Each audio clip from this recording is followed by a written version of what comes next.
Huh. But they have a dependent embryo, right?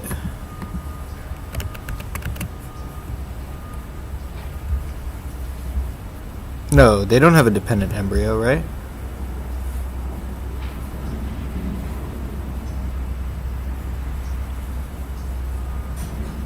Oh, yes, they do.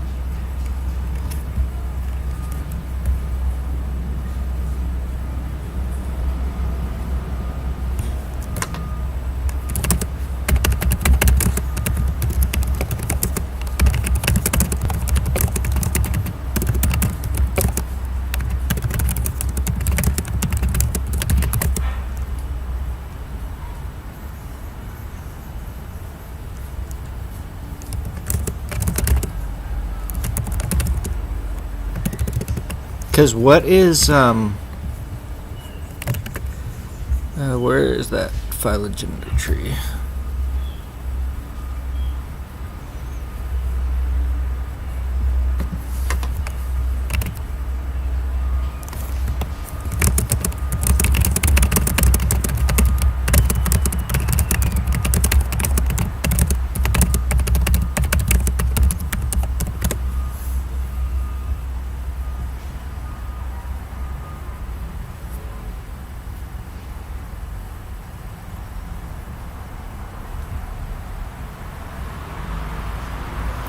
But embryophyta.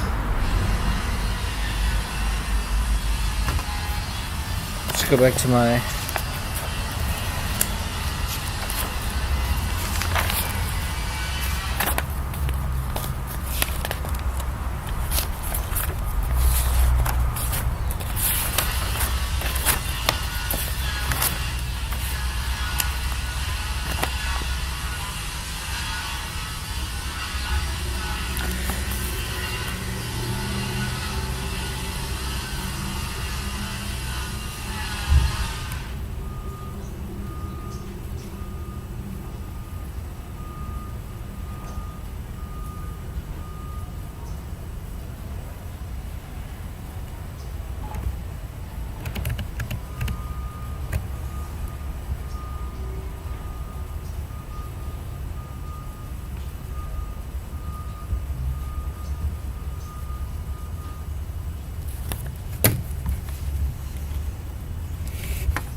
Okay, so kelp is likely believed to be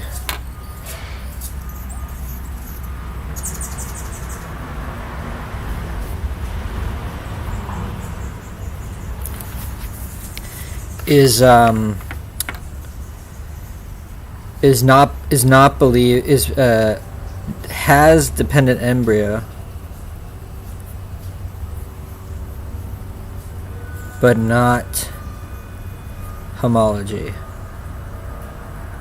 or not thought to believe. But I mean, that seems pretty amazing that that's true.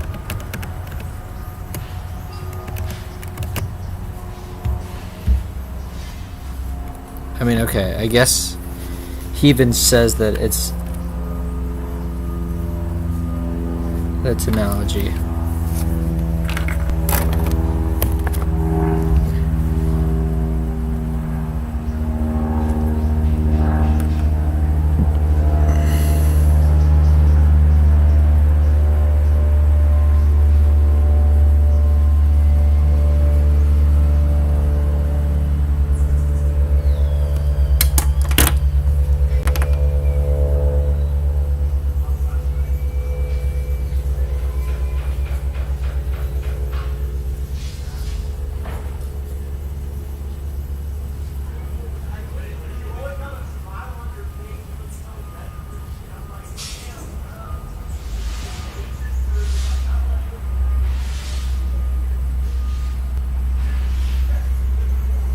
Okay, we have that picture drawn.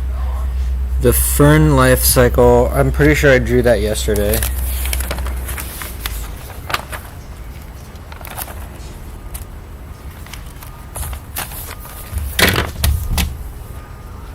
We get the moss life cycle. We got that pteridophyte life cycle. Okay, so we're good on that one. Yeah, we have this. Okay. Fern frond. I actually have a good drawing of that somewhere.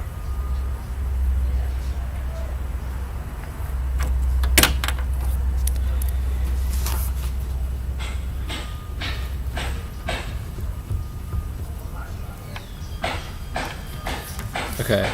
This I would be able to identify. We have each one of these is a sporangium. This whole thing is a sorus.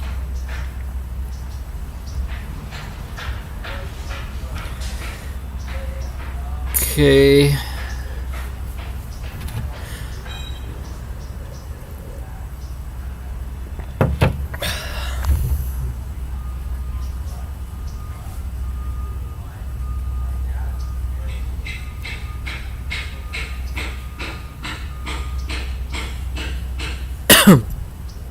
Okay, I actually have this drawing as well.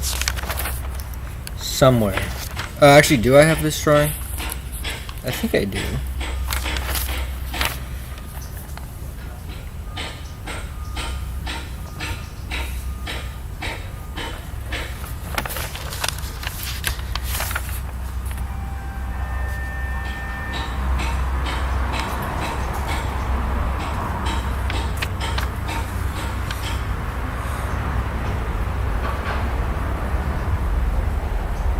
I could have sworn I drew that.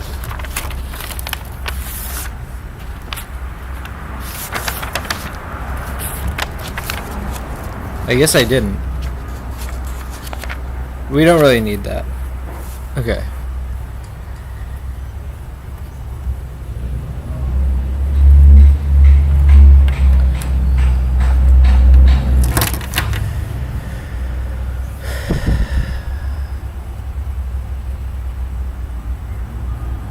That seems okay.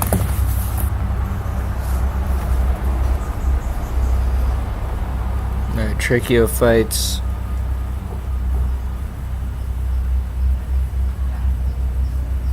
This is weird. Oh, this must be a... Oh, interesting.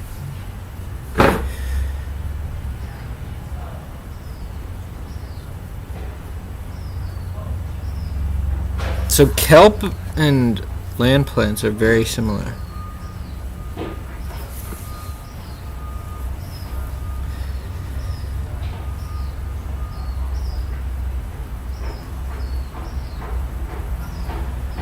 Okay, yeah, the taproot, fibrous root thing. And I forget, but I think... Do I have anything on the monocot, dicot, taproot thing?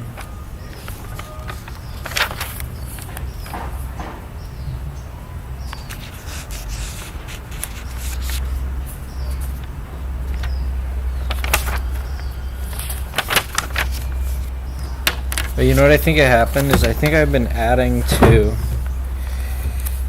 this.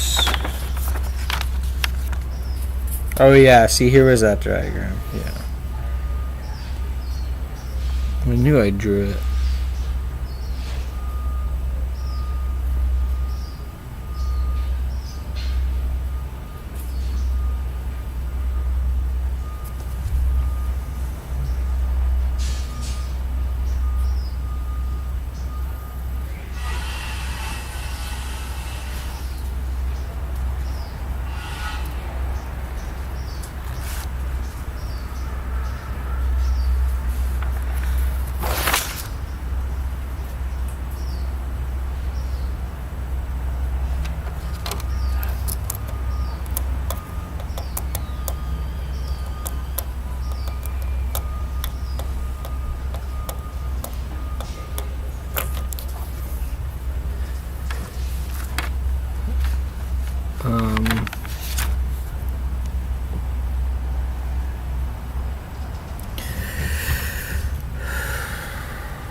I'll be right back.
figure if I'm gonna stream for 6 hours, I might as well get good audio.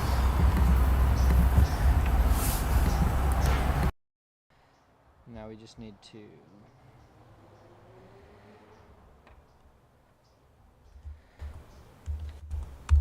test. All right.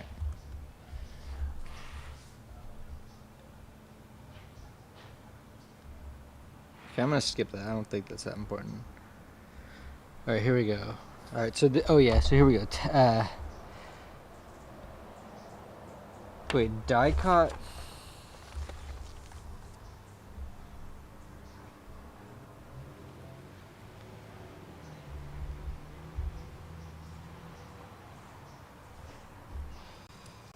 So what is the steel?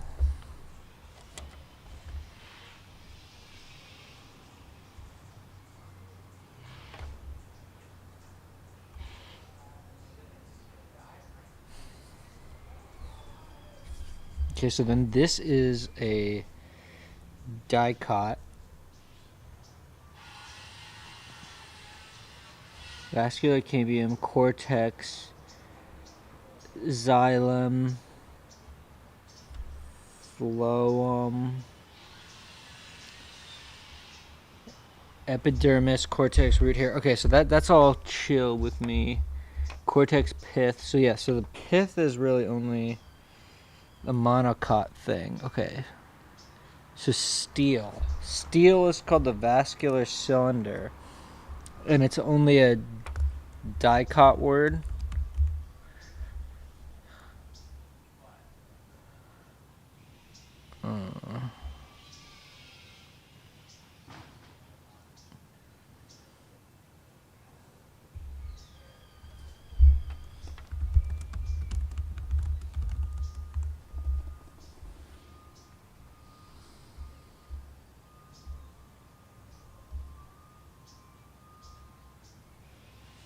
Okay, so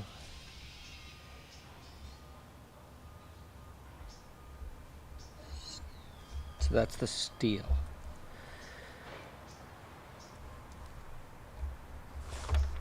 Everything inside vascular cylinder. All right. Oh wait, sorry, I meant endodermis.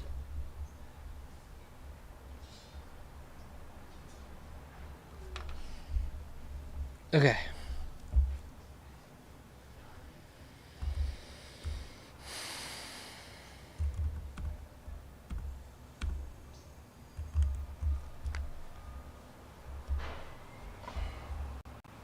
Oh wait, this is what we need to write down.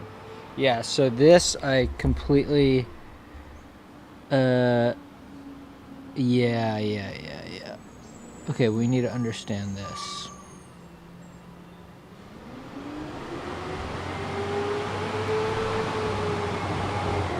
Okay, so I think the first thing I'm gonna do is draw this diagram.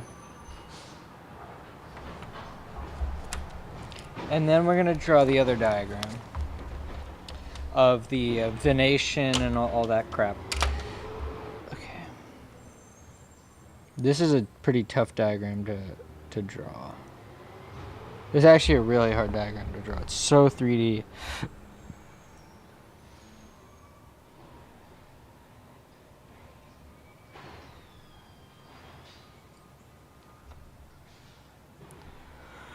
Okay.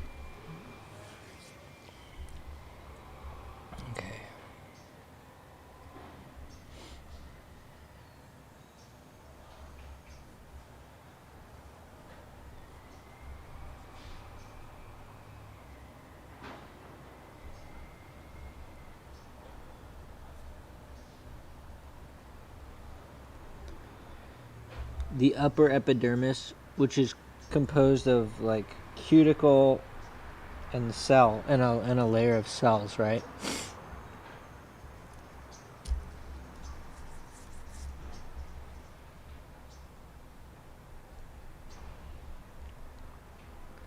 Okay, then we have like something like this. This will say this is sclerenchyma. And then we have like these. What is this called? This is the. Oh, wait. These long ones like this. Oh, and then we have a stoma here. This is a stoma. Oh yeah, called palisade mesophyll.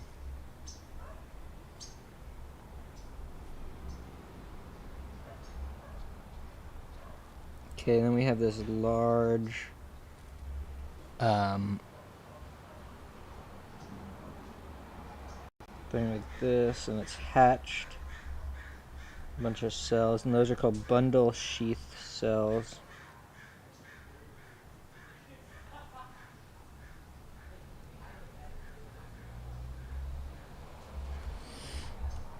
Okay, and then we have like loose. And we can put this bottom part down here like this.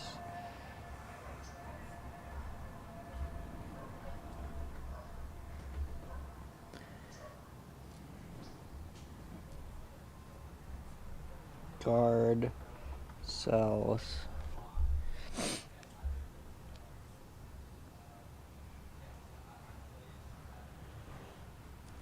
Cuticle.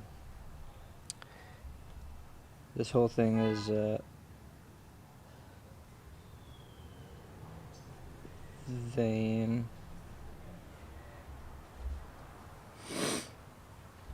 This is called the lower epidermis.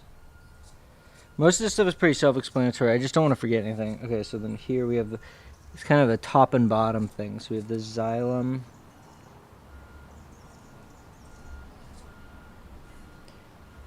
And the phloem.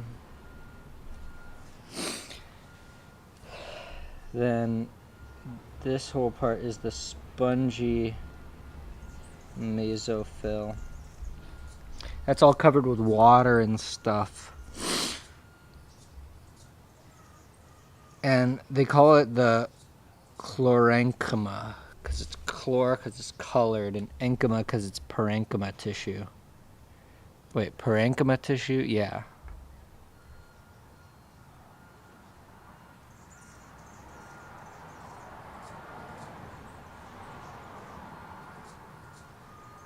No, wait, actually in this tissue diagram, I don't even have the, I don't even have that.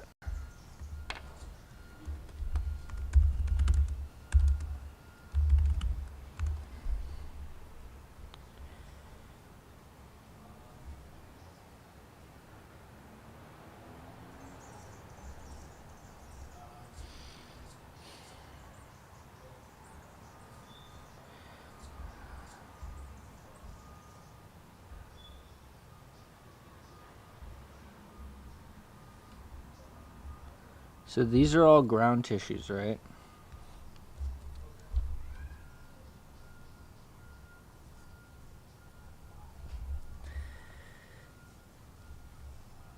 Parenchyma.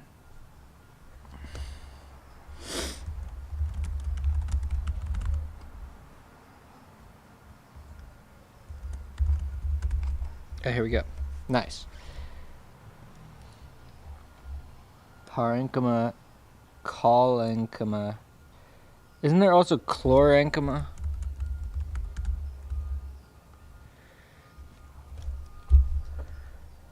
Chlor and scler. Bro, I have so many words to put on my Anki. I'm not going to write down parenchyma. Okay, let's get back to it. I think we have everything, right?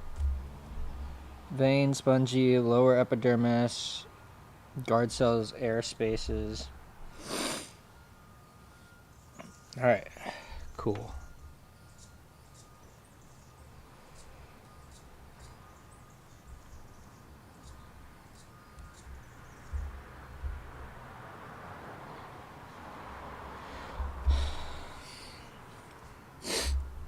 Alright, but what do we need to do is write down this stuff. Bro, I'm definitely going to get asked about this. Parallel, palmated. What is this?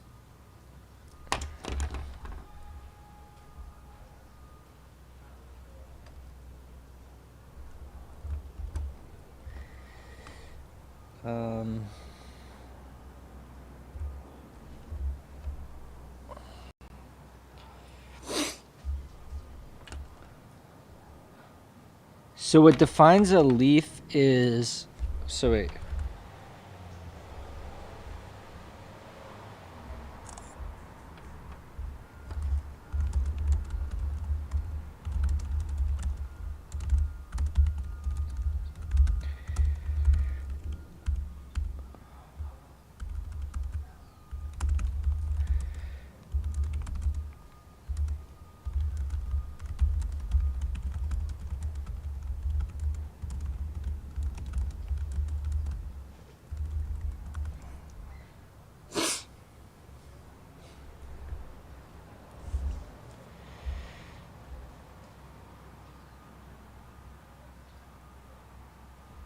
I mean, the opposite, alternate, and world makes sense. That's all chill. But the...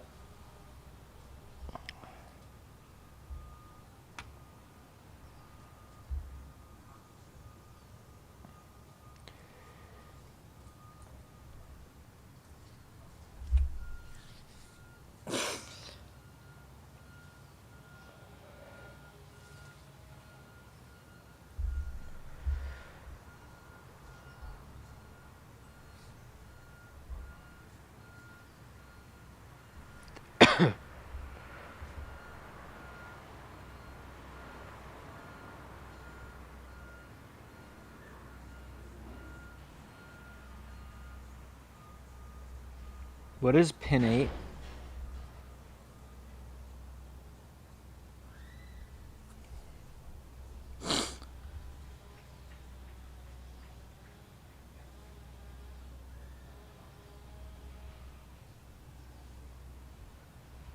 Okay, what defines a leaf? A leaf is a lateral appendage of the shoot of a vascular plant. A lateral appendage. It typically has three main parts: the blade, the petiole,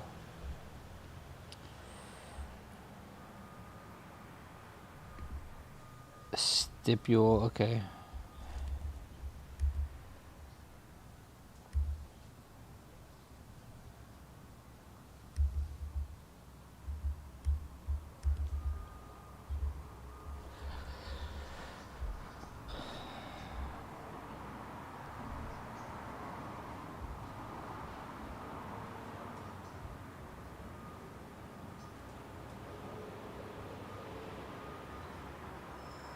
How leaves attach to the stem?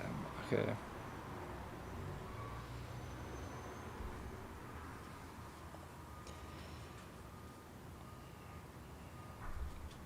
Bro, we gotta hurry up. So I guess the thing that,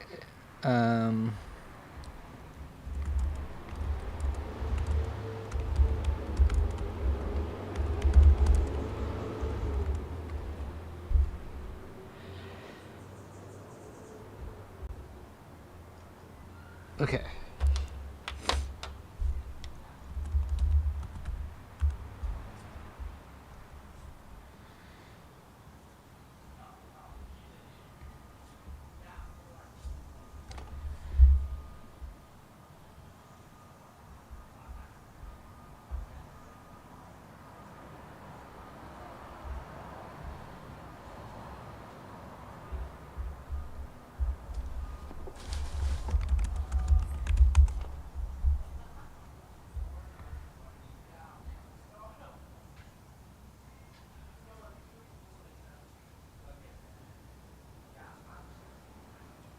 What about, wait, we said simple. Oh, palmate and pinnate. Okay.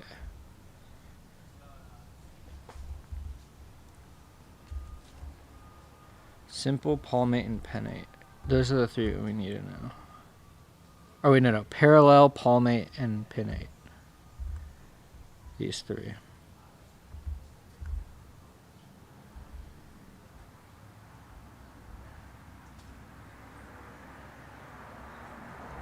Yeah, it's actually pretty sick. That's pretty cool to think about. Okay, so alright, so let's just talk about that diagram.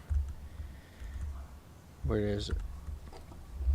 Okay, so first we have leaves 2.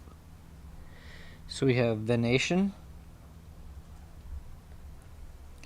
and that is like parallel,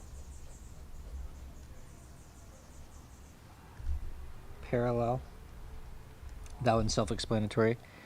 Then we have palmate, which is kind of like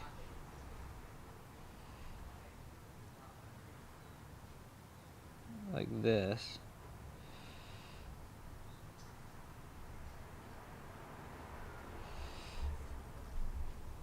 Palmate. Maybe does it come from the word palm? I wonder. And then pinnate,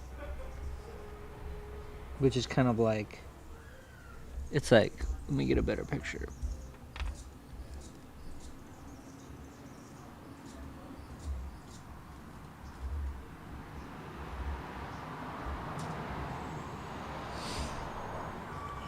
Okay, that's pretty easy to figure out.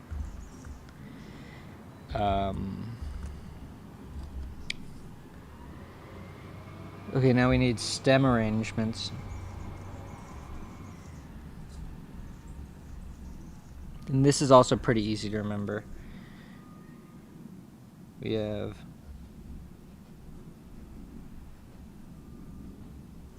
this is opposite. Then we have alternate.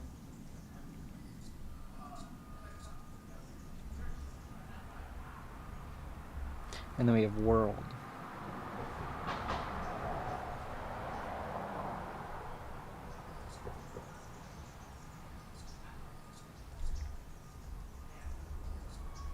Flowers do a lot of whirling.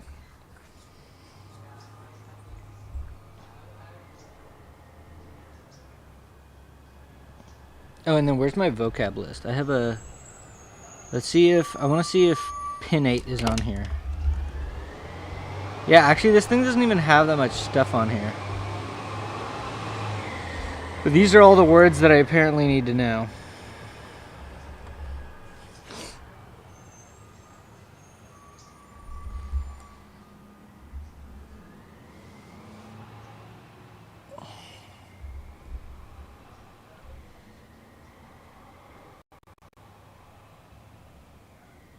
Oh, I see. Okay, so we're basically combining these, except for compound leaves are defined as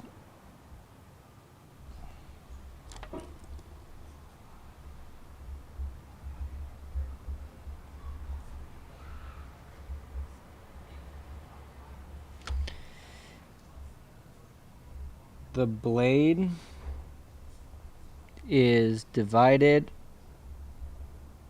into 2 or more leaflets, each on its own small stalk. And they call that a petiolule. Wow. Okay.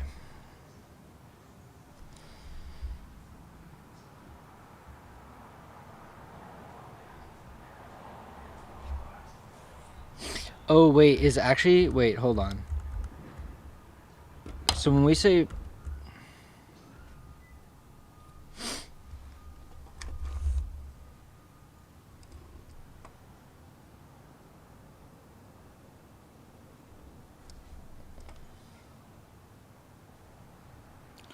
Oh, so...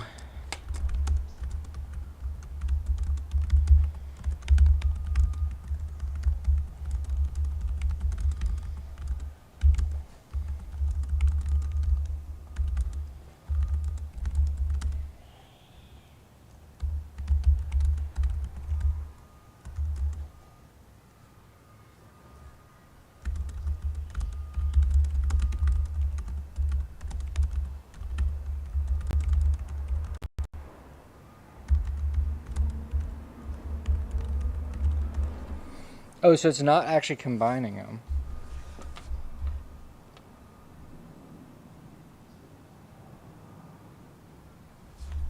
So it's possible to have a compound palmate leaf whose leaflets have pinnate venation.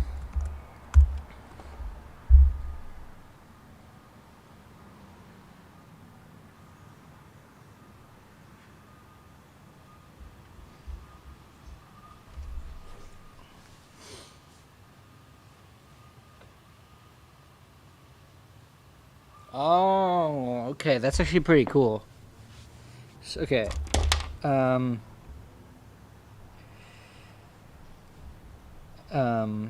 When we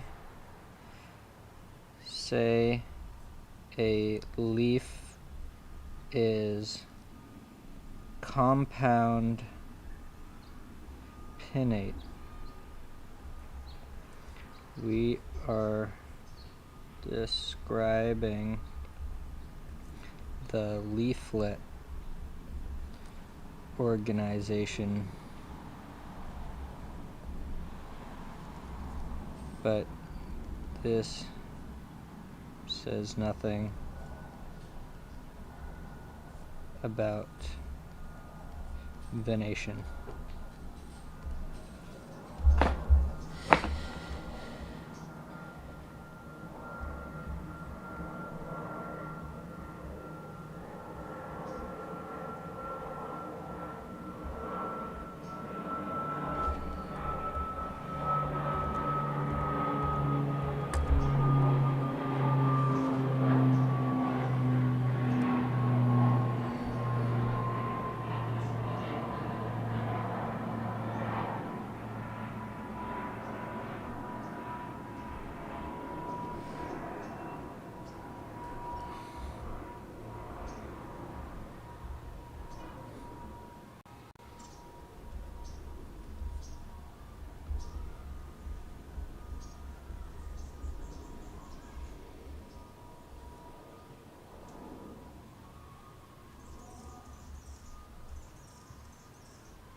So this is a compound palmate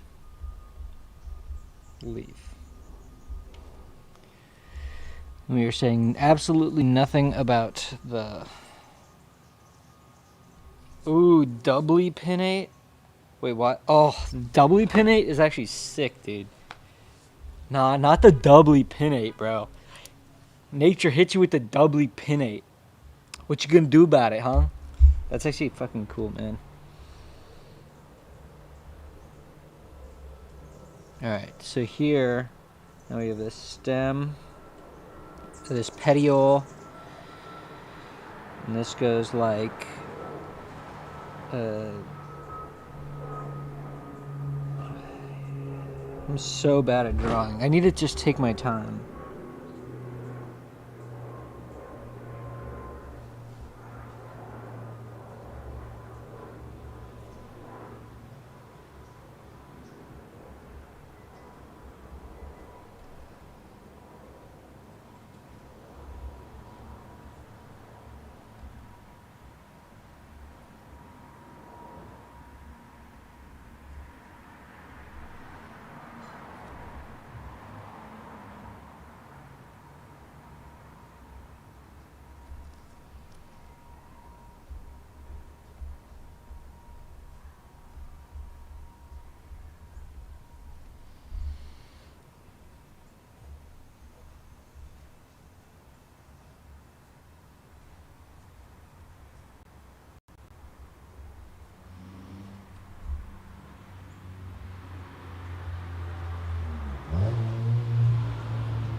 You know what's sick about naturalism is like back before we're all distracted all the time, people really just used to look at plants and observe, man. And used to be like it's like what I love about this plant biology stuff is you can just look at the trees around you and be like, man, they got names for all of this stuff. Like people have really gone in depth and looked at like right now. I don't know what plant is above me, but it's like okay, now I know that we have a name and uh, I would call the structure of this plant, its leaves and whatever, is that it has a. Uh, to me, it looks doubly palmate. This looks doubly palmate. I don't know what the I don't know what species it is, but it looks like a doubly. Here, wait. I have a leaf. Okay, so it's clear that the venation is doubly palmate. You know what I wonder though? Okay, wait. Hold on.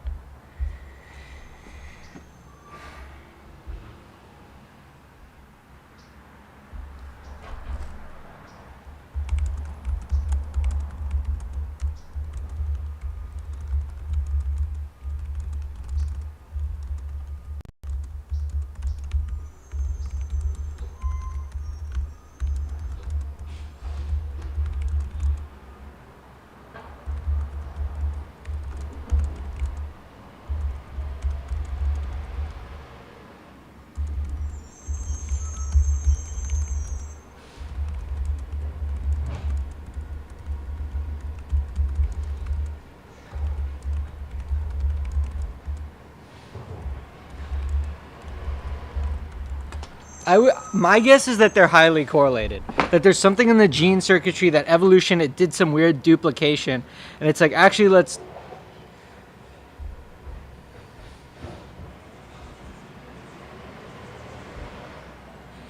In theory, they're independent traits. Wait, so phyllotaxy. So wait, phyllotaxy is okay. So let's write that word down. Phyllotaxy.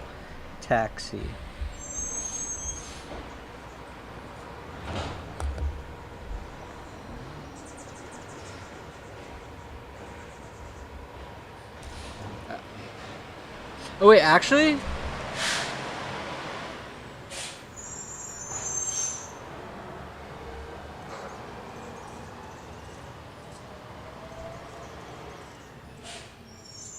No, this is palmate. Yeah, this is palmate.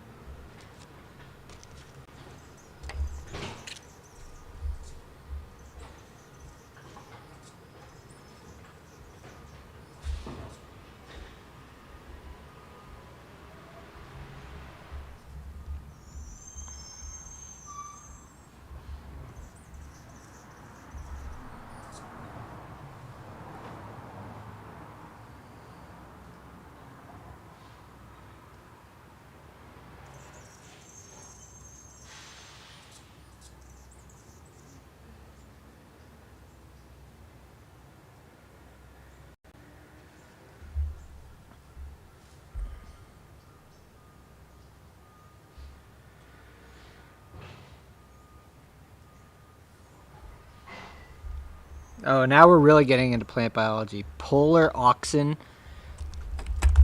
It's a protein, right? Oh no, it's just a hormone. I don't like it when they call it in and it's not a protein, man. I mean, I guess it has an amine group or something. Maybe that's the. I don't know what the suffix means. Is this amine? I don't know any organic chemistry. Alright, let's get back to it. We can't go too deep into this, but that's a really interesting slide. Let me just draw this diagram.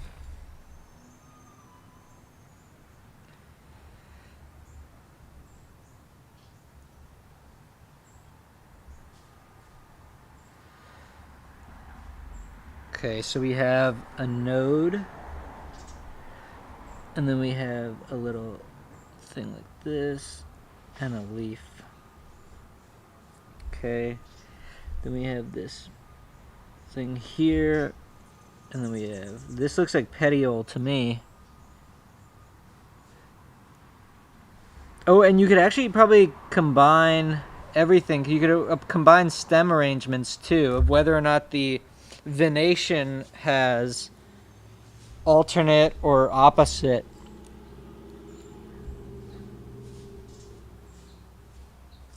So vein,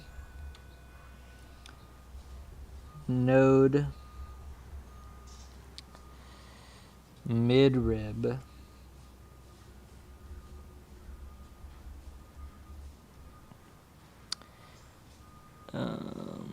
Petiole.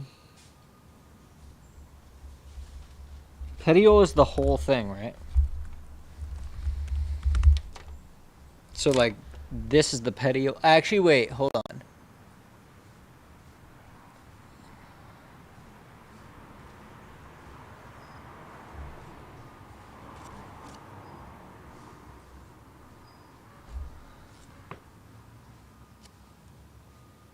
Because it's all a recursive thing. So it's like, is the petiole this big ass branch that's above me? Like, is that whole thing the petiole, or is it like, when does the leaf start?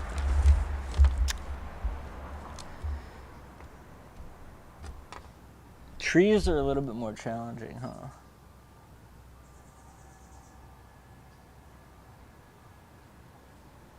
It seems like compound leaf arrangements are very common.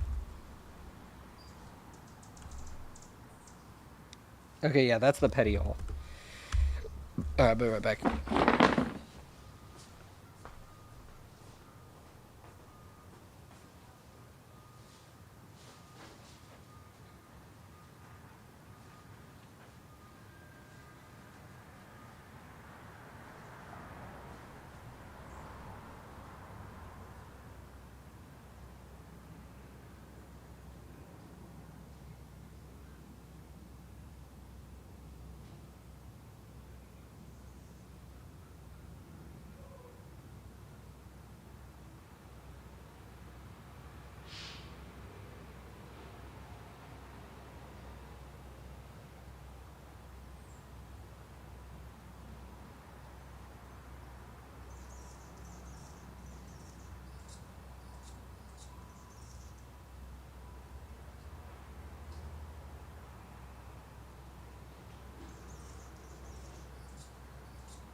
Petiole. Okay.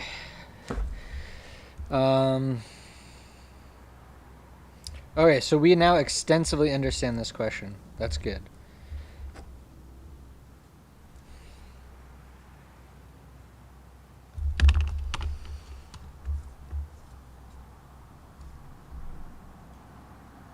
No. This thing is the node. This is an axillary bud. And this would be the internode. Petiole, apical meristem.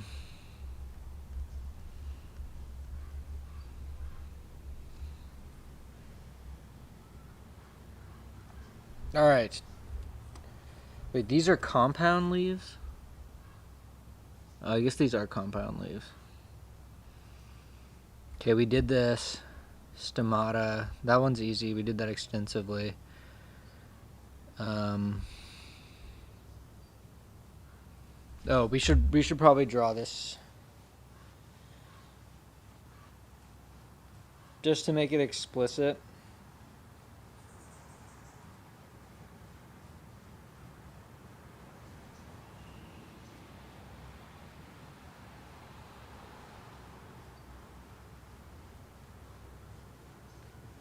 All right. I don't really like this diagram. These cotyledon things.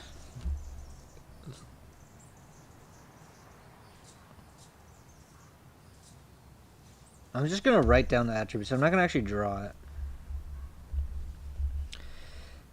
One cotyledon. Usually parallel leaf venation. Complex arrangement vascular bundles.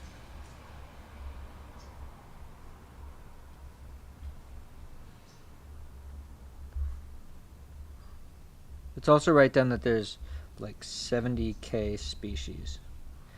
70 kilospecies.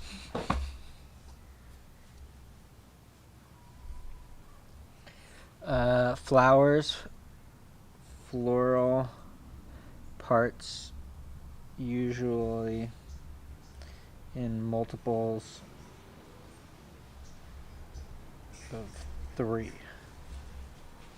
Roots, fibrous.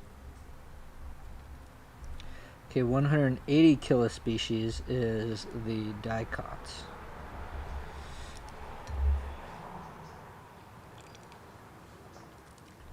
Two cotyledons, usually branched venation, circular ring of vascular bundles,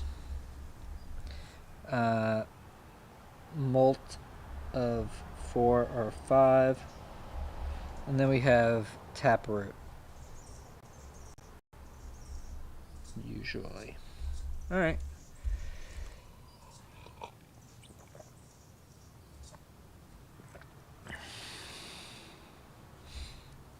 Monocots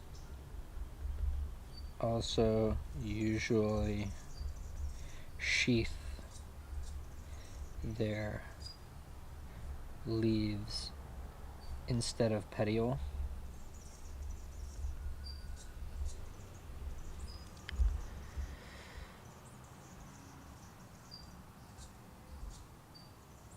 Okay, I extensively drew out this stuff.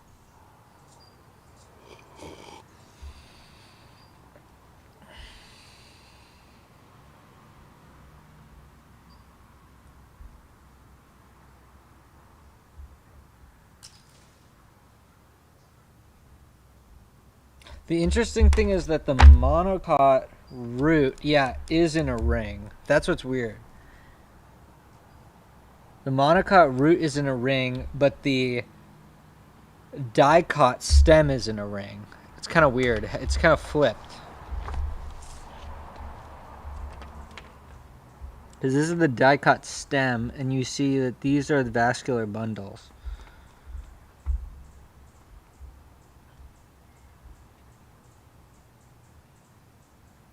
Oh, I should probably write that down.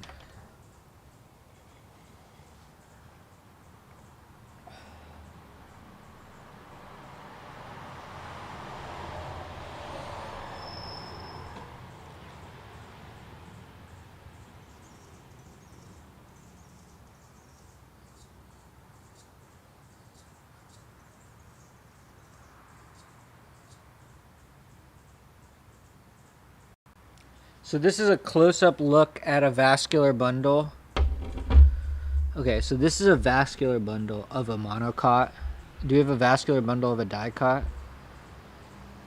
Okay, here we go. Oh, okay, here we go. Yeah, so this is kind of what we need to draw. We have this one, but monocots have woody tissues though, right? I.e., they have secondary growth or no?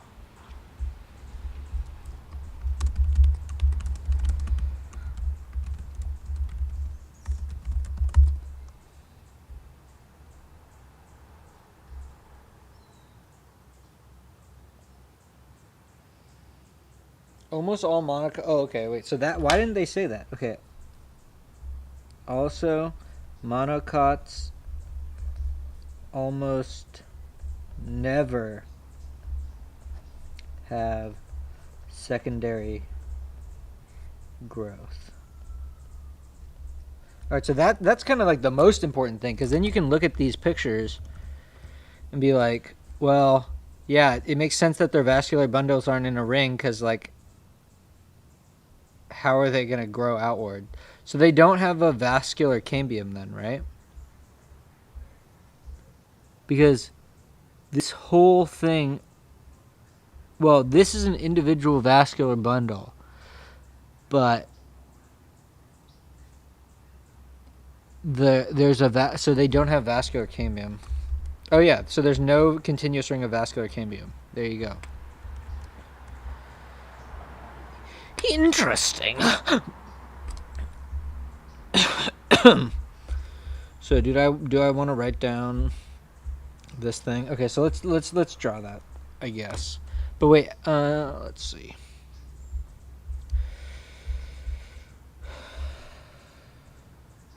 Campbell, figure 30. I think I have the. I think actually the better way to structure this is, instead, the algorithm for going through these is going to be do the slides, then, okay, wait, here, it'll be like, 1, take notes using both the slides and the manual, and then draw all of the stuff.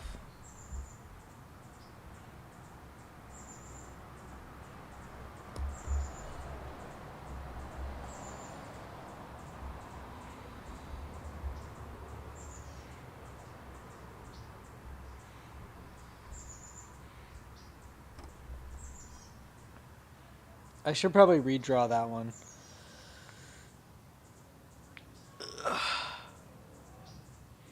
So that means that onion. Well,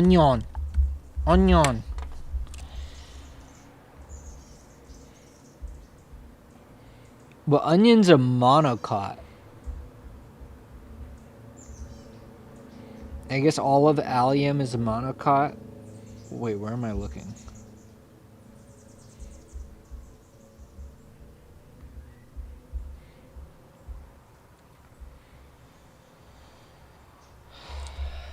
So monocot root looks like what? There should be little rings around here. And this little thing is called the vascular cylinder.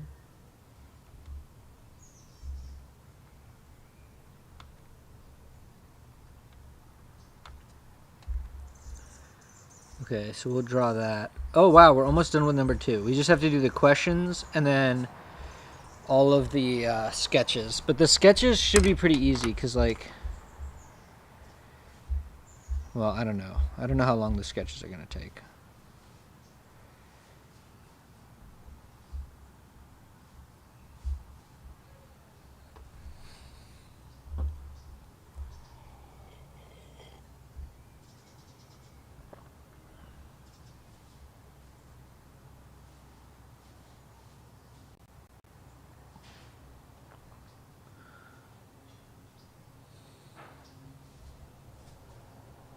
What happens if you mix water and liquid nitrogen?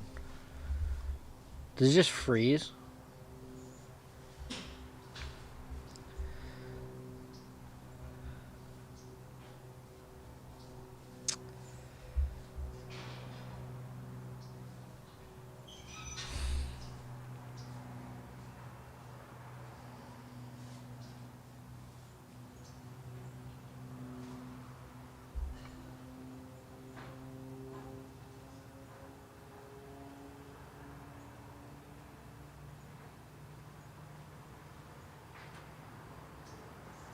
Campbell chapter 30. Why don't we go to books?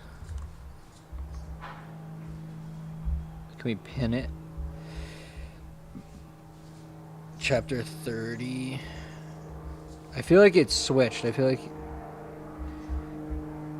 Unfortunately, I can't search. It like doesn't work. I don't know why.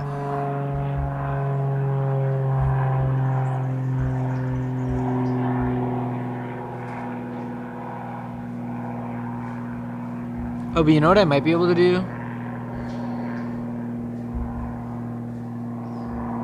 I might be able to go to the glossary and link to it.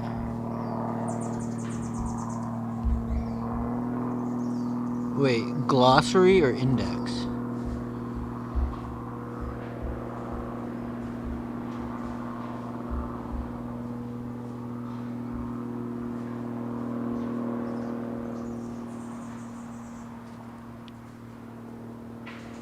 $6.44.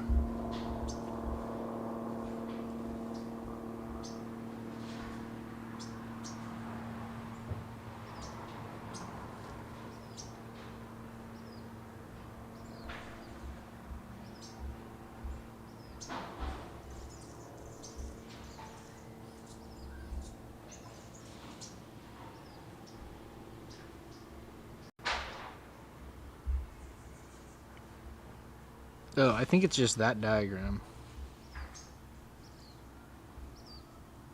Okay.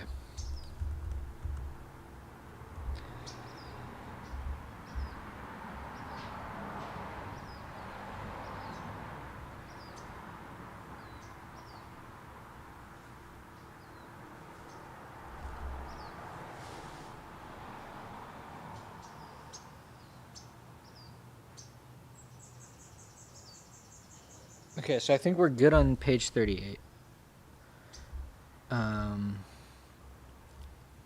Okay, we're gonna do all of the microscopy at the end. We're gonna get all like the foundational stuff and notes, and then we'll do the specimen stuff. Okay, we got vascular tissue. So we did. Okay, so we're done with leaves. Stems. Stems hold the plant up and they transport materials between the leaves and the roots. In large plants, most of the mass may be in the stems. Stems contain xylem and phloem. Remember that xylem is responsible for the transport of water and inorganic materials, while phloem is for the sugar. Water transport often requires large pressure gradients, so xylem walls are particularly thick. Xylem cells are dead when they are mature.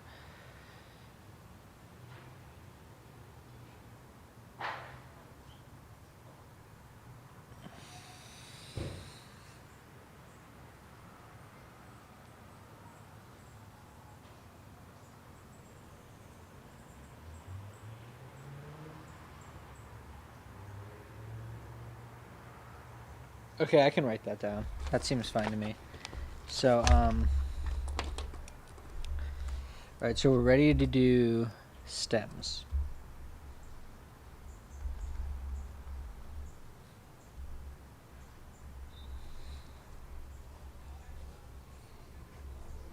Remember,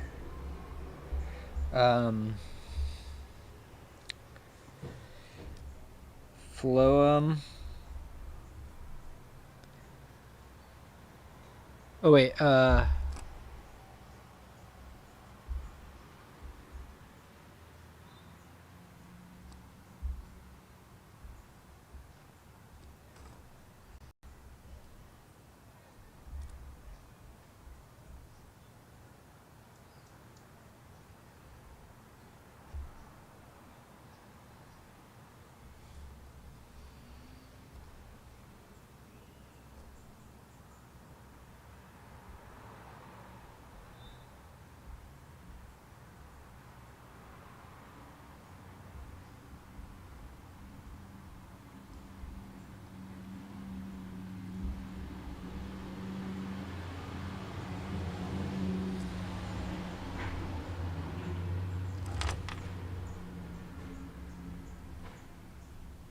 lack nuclei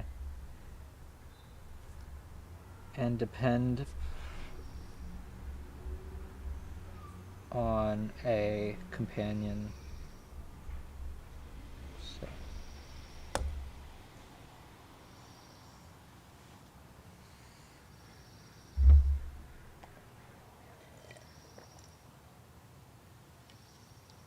Okay, so now let's draw this picture. So this is going to be a monocot vascular bundle.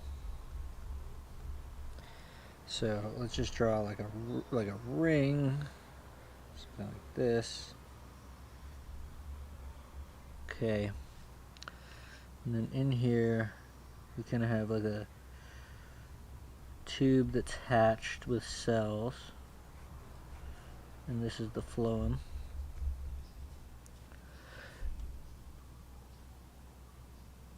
Oh, okay, and then there's like kind of like tiny ones here, like kind of scattered around.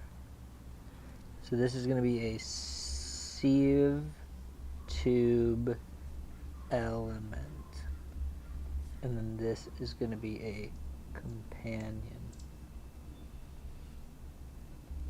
Okay, then we have these big xylem vessels.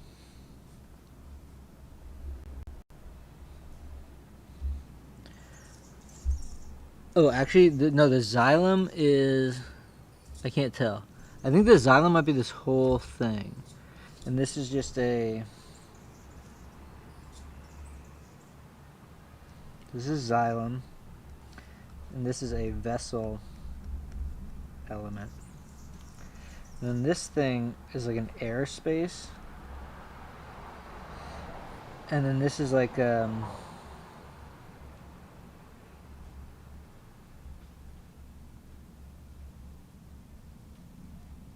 bundle sheath.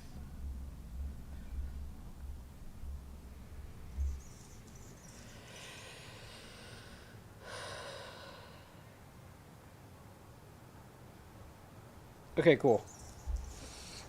That's not so bad.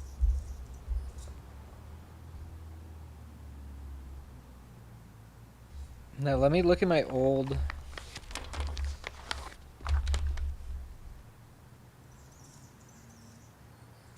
So it's actually interesting. So monocots then lost woody tissue, right? Because gymnosperms have secondary growth.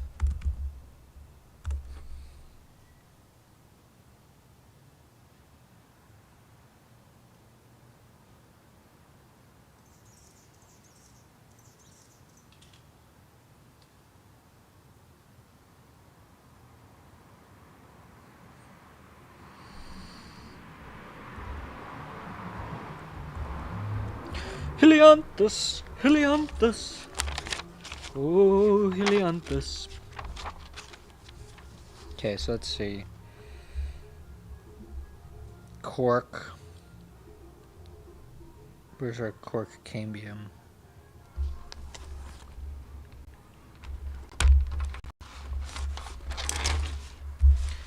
So this should be then the cork cambium.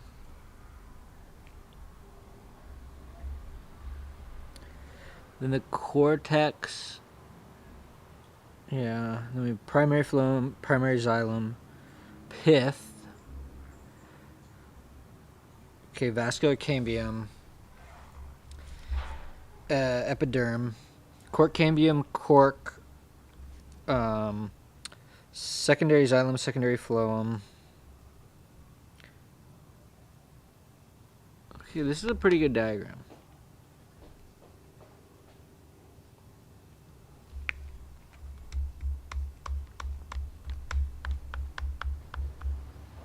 So I have this part. I don't know if I need that then.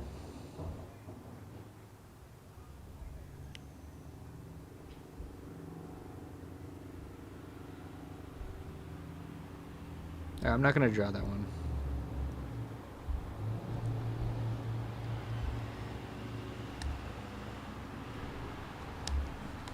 Maybe I'll draw that though.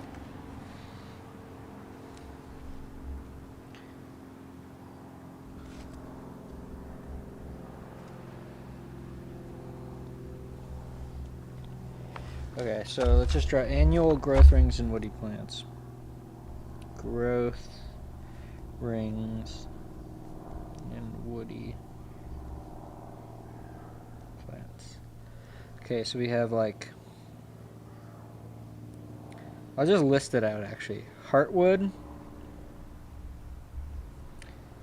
Then we have these rays. These are the wood rays. Then we have the sapwood. Then we have the sapwood. And this is presumably, sapwood is like living, is like, oh no, it's not that it's,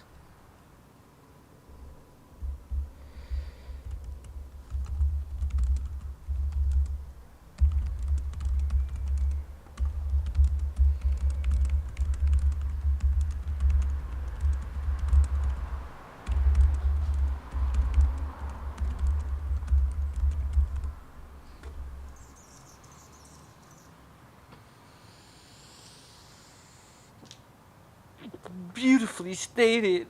Okay, so sapwood basically still conducts. That's pretty self-explanatory when you think about the name sapwood. Okay, then we get the vascular cambium. So this is 1, 2, 3, 4 vascular cambium. Then the bark, which is made up of send flow, cork cambium, and cork. Okay, cool. So we're even seed plant reproduction. I'm pretty sure that that's plants 3.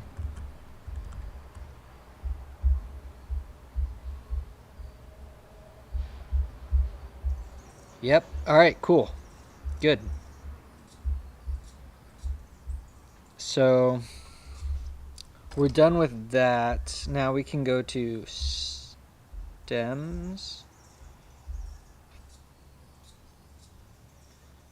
Dude, I don't know how he expects us to do this in the 3 hours that like we have in lab.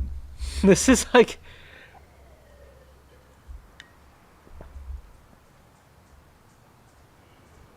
okay, primary and secondary growth. As a tree or bush grows over a period of years, its stems get both longer and thicker.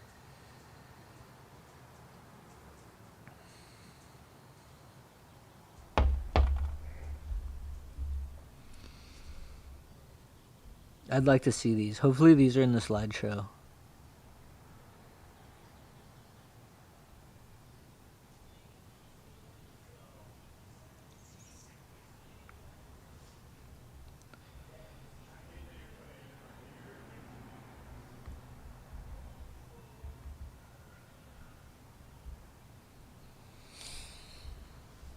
Okay, 1 year stem. No secondary growth is present. This stem looks similar to the Helianthus stem listed above. Pith fills the middle of the stem, and pith is really only in,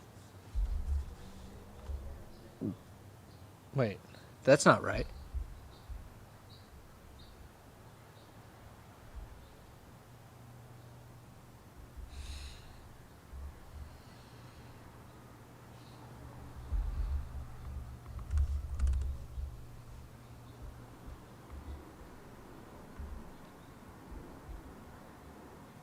Pith is a dicot, or I mean, Tilia is a dicot, but why does it have pith?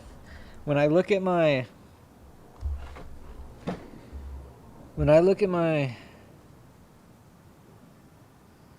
oh wait, actually, hold on. I was looking at the wrong thing. Okay, this is pith. Okay, so this is cortex, and this is pith. Okay, never mind. We're good.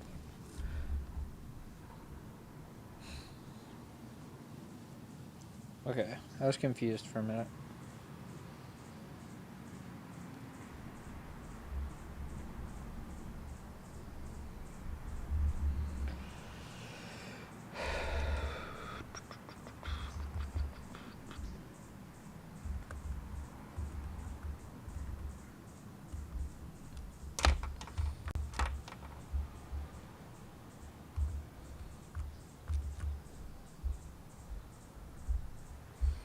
Yeah, we're done with this for the most part.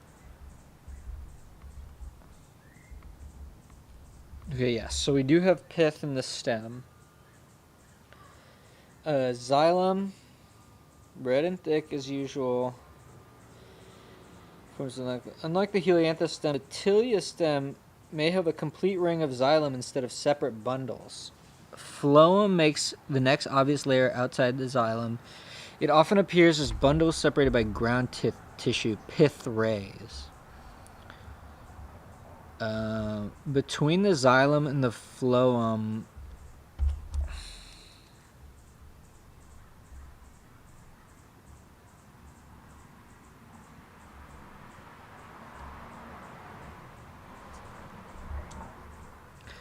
vascular cambium. This layer is easier to find in the older stems. Outside the phloem, there is a layer of ground tissue called the cortex, then a thin layer of epidermis. The second year stem, 1 year's worth of secondary growth has been added to the first year's primary growth. This secondary growth is added at 2 lateral meristems. Secondary vascular tissue is added at the vascular cambium, a thin layer between the xylem and phloem. You should be able to identify 2 bands of xylem. The inner ring is the primary xylem from the first year's growth, and the outer is secondary xylem from the second year. The variable size of the cells is due to the fact that growth occurs rapidly in the summer, producing larger cells, but slows down in the winter. The vascular cambium continually adds new xylem to the outside of the existing xylem layers. The addition of secondary xylem inside the vascular cambium pushes the other layers out.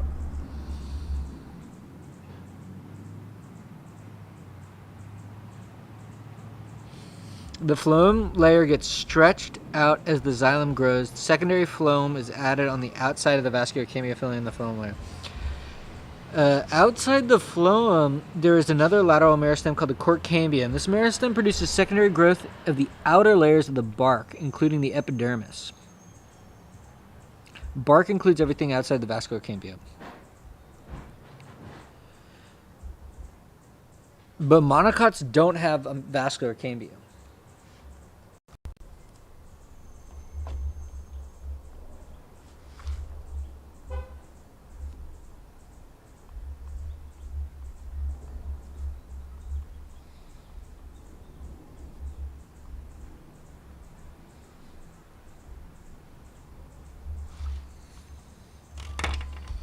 It seems like memorization until you start memorizing it, and then you realize that it's not memorization. Okay, third year stem, 1 more year. Okay.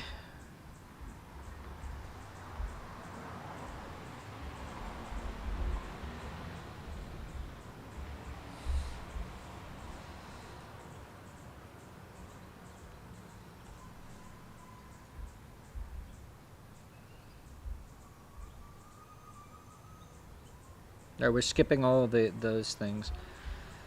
But let's read them at least. Where would you find a lateral meristem? Is there an apical meristem?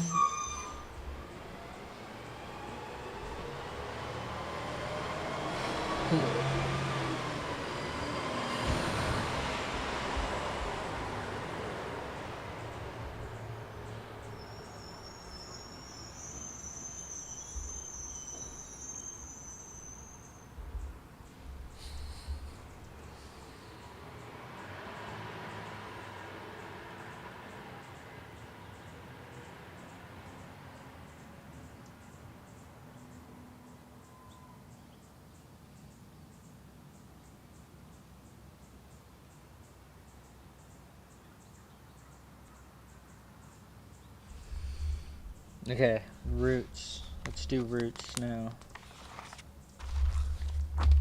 Man, I've actually already used like half of this notebook. I'm gonna need to buy another one just for this class.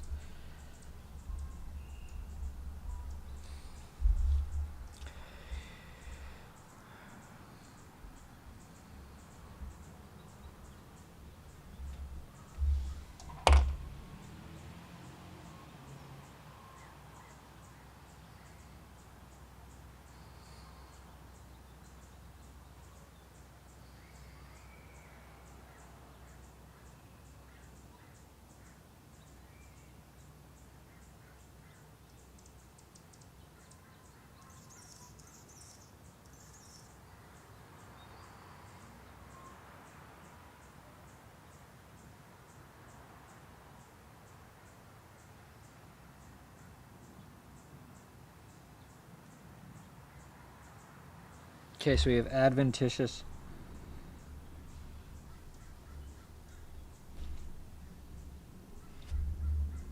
Originate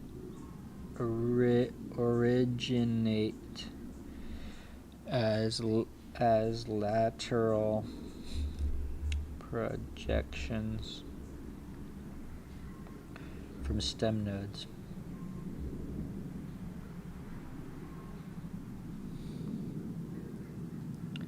Then there are prop roots. I'm just going to write down the word. I don't know what the hell that means.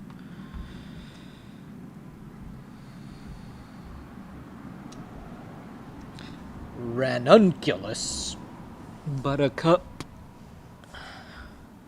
This is a typical dicot root. Note that the anatomy is quite different from that of a stem. The vascular tissue forms...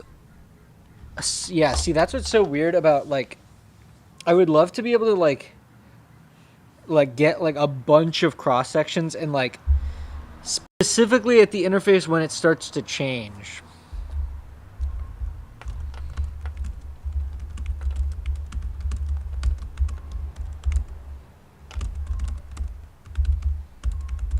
Let me go...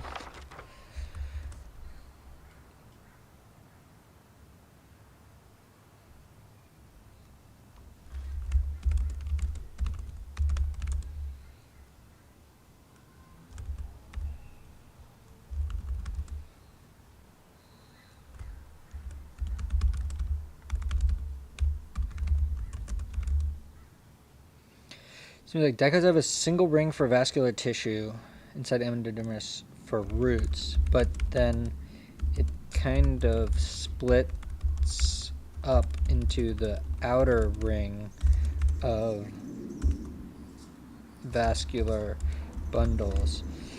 The stem. Are there good videos or pictures to show sequences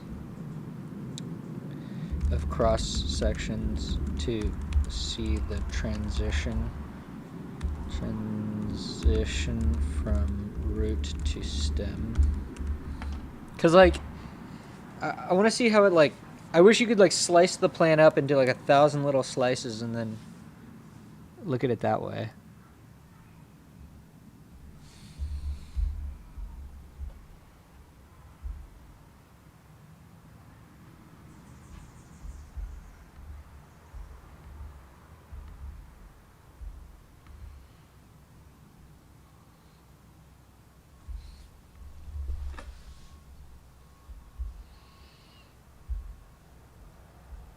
Stems are vital structures in plants, serving as conduits for the transport of nutrients and water, supporting leaves, flowers, and fruits, and sometimes storing food. They exhibit a sophisticated internal architecture that enables them to fulfill these diverse functions effectively. Let's delve into the detailed structure of stems. From the outside, stems can vary significantly in appearance, ranging from the woody trunks of trees to the soft, green stems of herbaceous plants. Regardless of their external differences, the internal structure of stems shares common features designed to support the plant and facilitate transport. The outermost layer of the stem is the epidermis, which serves as a protective barrier against physical damage and pathogens. This is just stem. Bruh. Why aren't these pictures loading?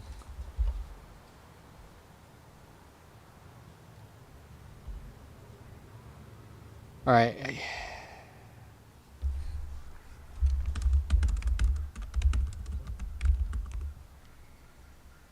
I don't know why the picture's not loading. Fucking whatever.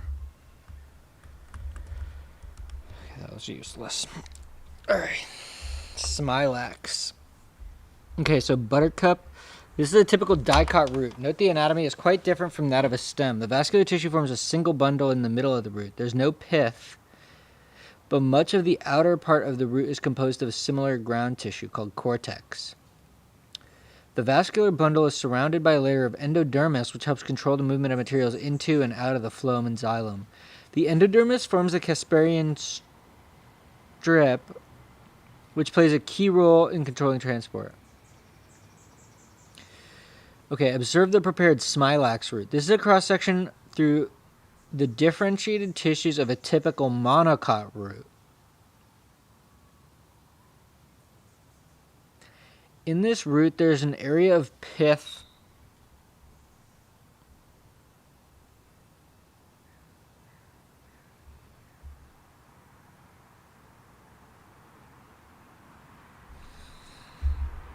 Yeah, in this, there's an area of pith ground tissue in the center with xylem and phloem bundles arranged around the center.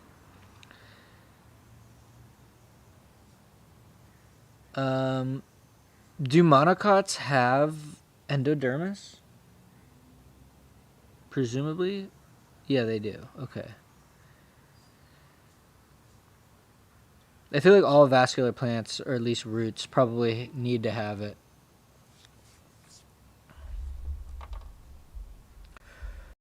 Allium is a monocot. This is another monocot. The longitudinal section provides views of the respective zones of proliferation. Okay, I see. I think I do need to draw that diagram because I don't think we have a good one.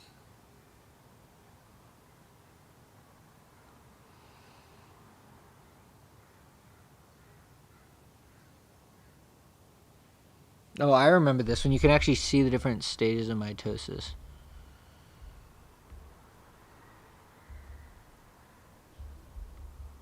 Oh, interesting.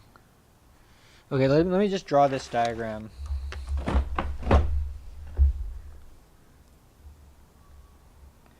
Okay.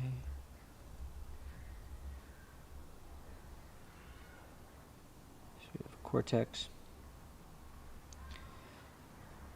epiderm. Okay, and then here, and then we have little root cells, or root hairs.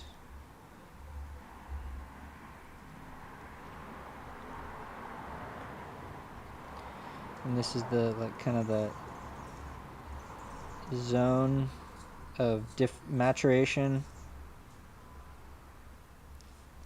or differentiation.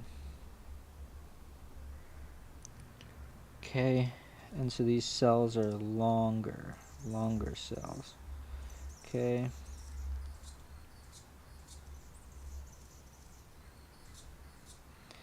And then this is called the vascular cylinder. Dude, this notebook is going to look so cool. It's like when you flip through, you just see diagrams and diagrams. Okay, so let's draw this down here like this. Okay, now here.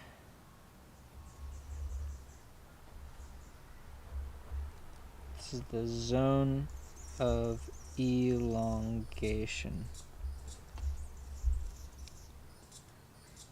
So you don't see any more root hairs because they're not differentiating, but they are still long. And they're starting to get shorter. Okay, as we get closer to the apical meristem. Okay, then we have the zone of not elongation but cell division, proliferation.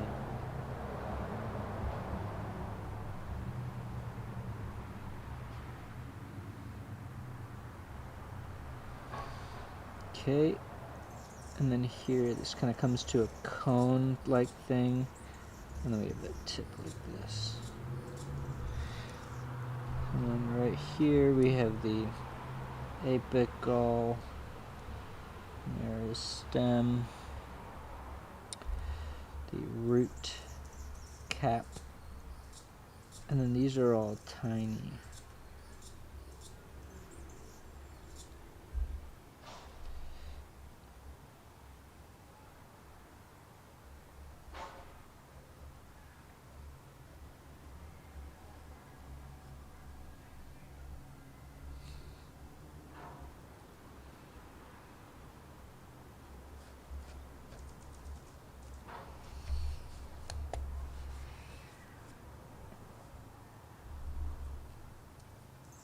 And so this is an onion. So this diagram is from an onion monocot.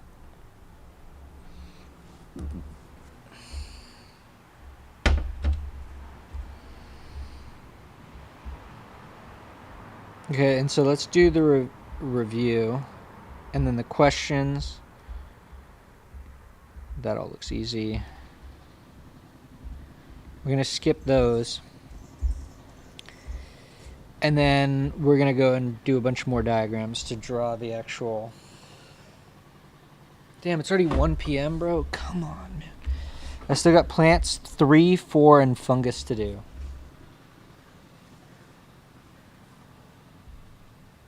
Well, I think I need to do a chore.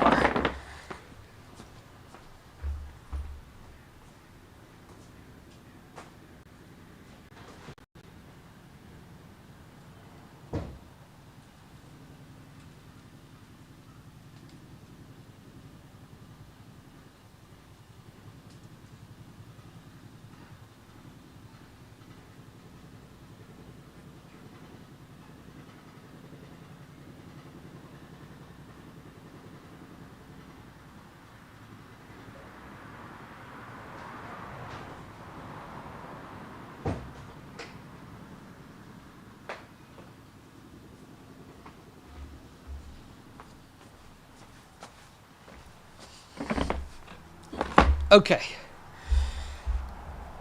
Know the structures. You should be able to recognize all the terms that are in bold in this handout.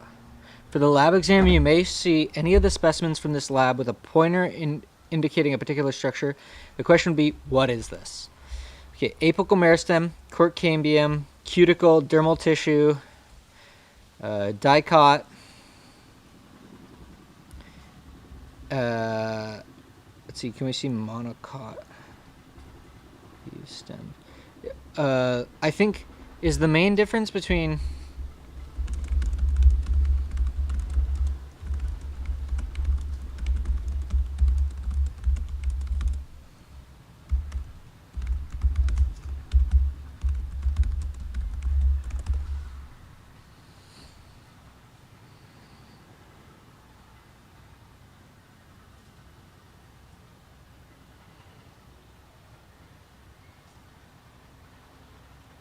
Okay, I think we're good on that. Endodermis, that's pretty easy. Endodermis is only really a thing in the roots. Epidermis, that's everywhere, except the epidermis falls away in dicots after like year. I wonder if I need more cross sections of like gymnosperms. That might be something that I'm missing because I really have just angiosperm stuff. Okay, fibrous roots, ground tissue, guards the heartwood, lateral meristem, leaf, mesophyll, monocot, phloem, primary and secondary phloem, or primary and secondary xylem, root, sapwood, stem,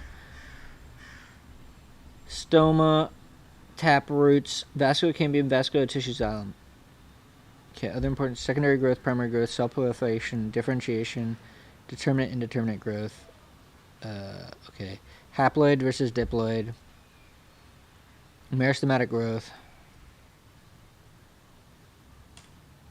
vascular plants versus non-vascular plants. All right, I think I have all this stuff. This actually looks really good. Okay, the concept questions.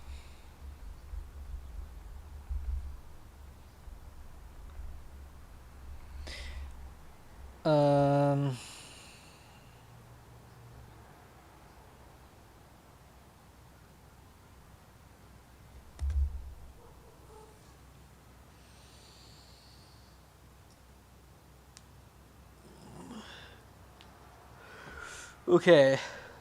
Dermal is pretty much exclusively protective coating in roots, stems, and leaves. So there we go. So dermal tissue is always protective in all 3 organs. Ground tissue, or ground...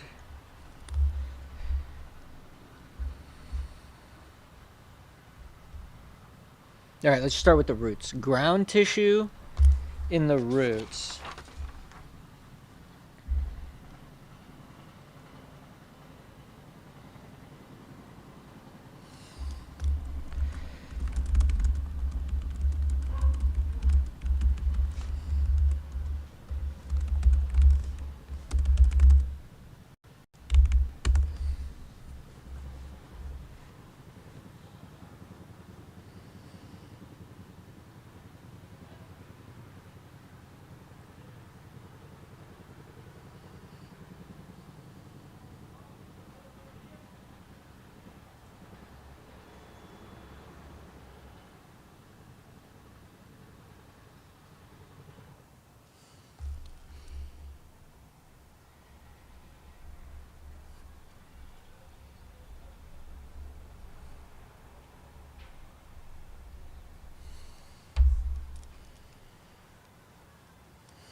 Is this a root? No, this is a stem.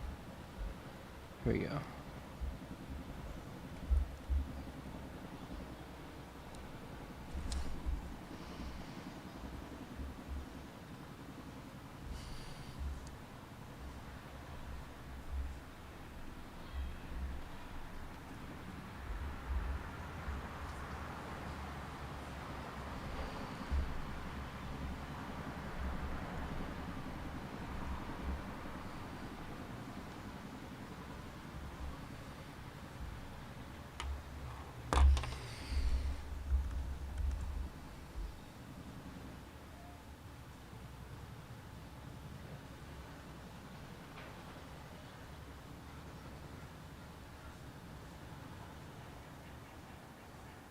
Oh yeah. Ground tissue in roots stores starch.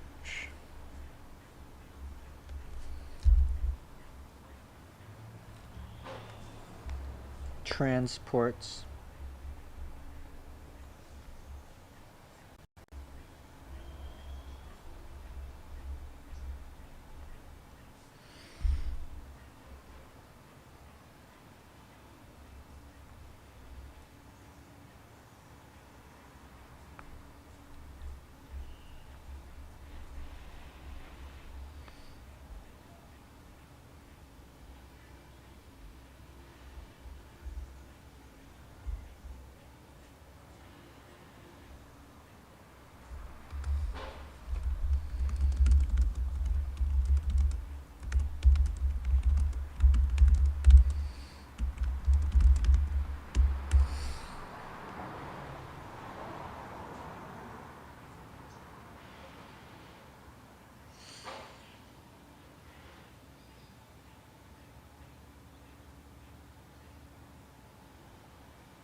in leaves. It's gonna be yeah, photosynthesis. Yeah.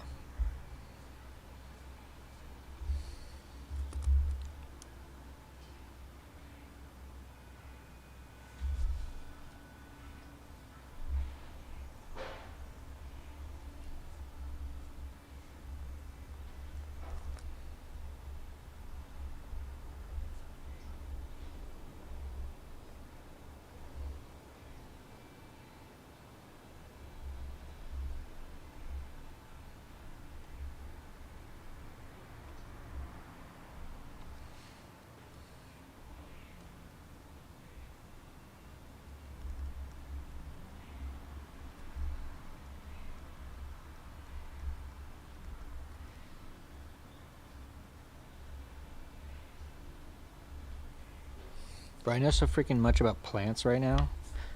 I'm like the freaking photosynthesis gas exchange.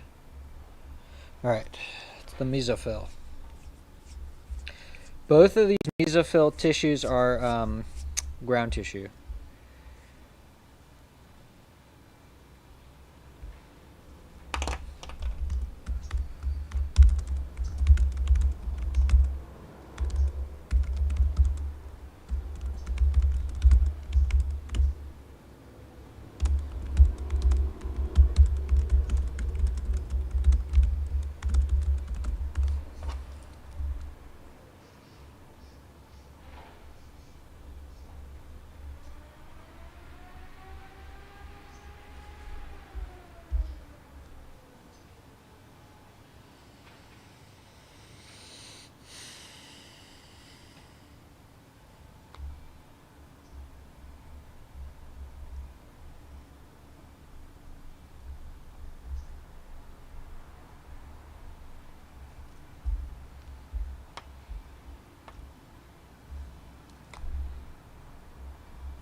Okay.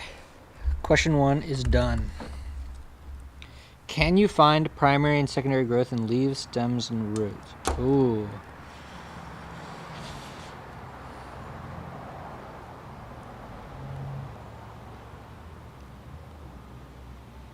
Oh, that's a good question.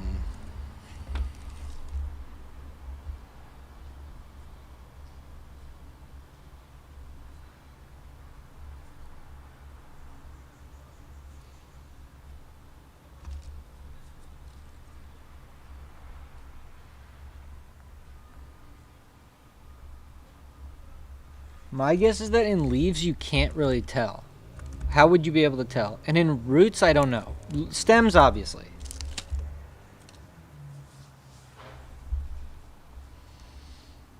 Leaves, I don't think so.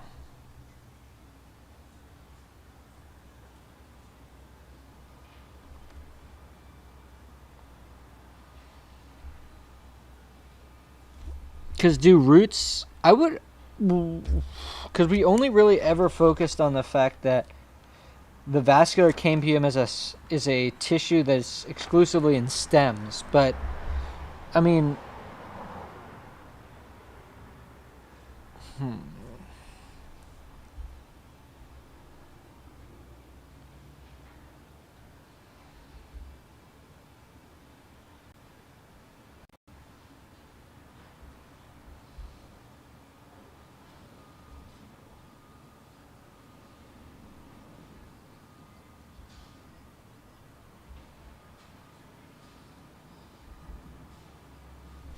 Okay, so for dicots, yes to roots and stem, no in leaves. That checks out.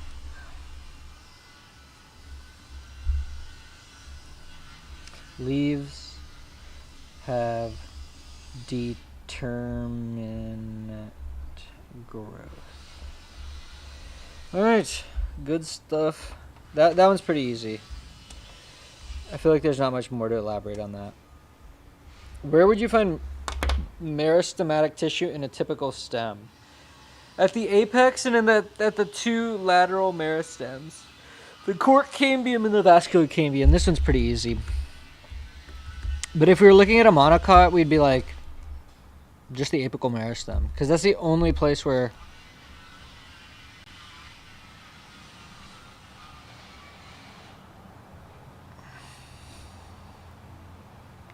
Hey chat, every time I ask a question, could you glaze the fuck out of me, bro? Apical meristem, and this we never learned about this, but lateral meristems. Okay, cool. Oops. What kind of tissues are generated by apical meristems? I have this written down. The answer to that is going to be the protoderm, the procambium, and the ground meristem.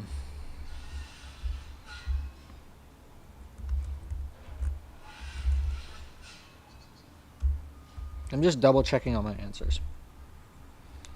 How is xylem different from phloem? That one's easy. Why do roots have xylem and phloem? Okay, that's easy. Why do leaves have xylem and phloem? That's easy. It's all transport. Of the features discussed in that, which ones would be present in mosses? Which one would be present in ferns? Oh, well, there is a little bit of cuticle in both of those, and then ferns are gonna have pretty much everything here.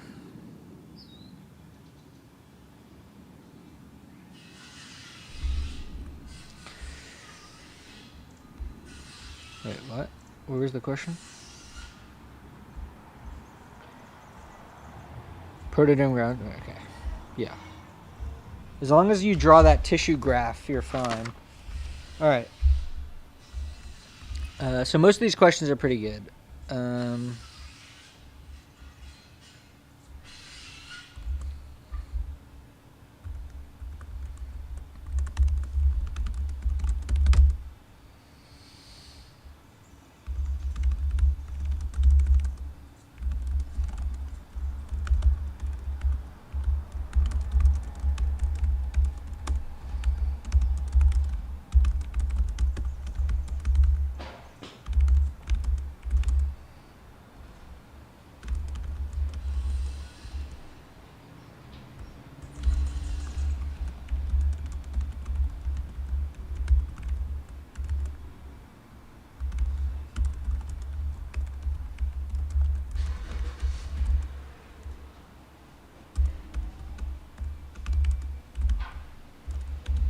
Wait, do ferns have...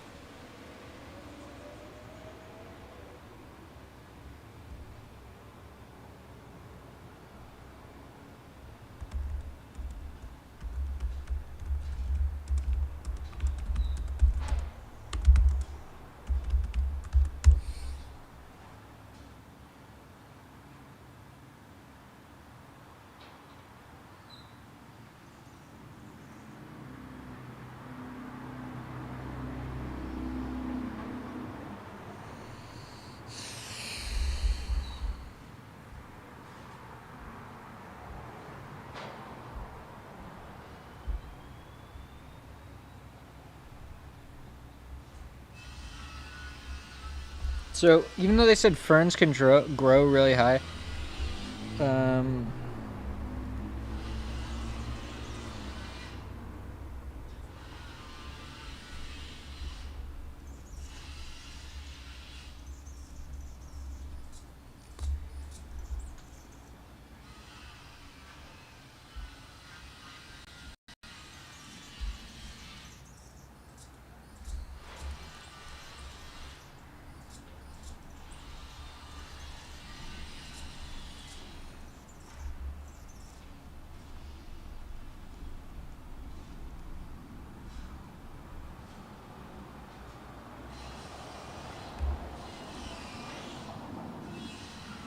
oh, wait, what?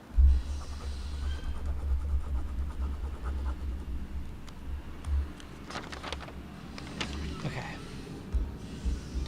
Alright. I think we are done with plants too, except for all of the drawings. But I don't even know if I need the drawings as much as I'm wondering if, like...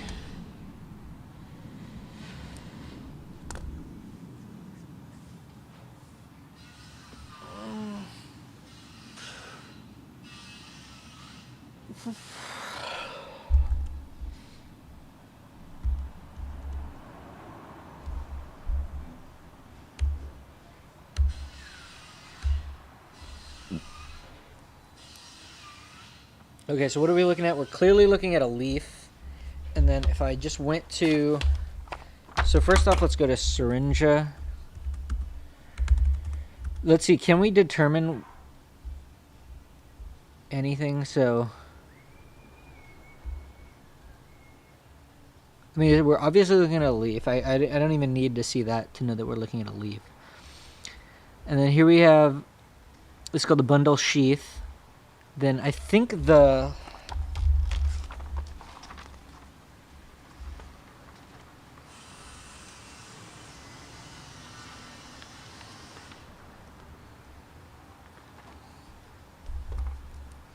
Let me go back to this and let's find that picture of a leaf. What the fuck is going on?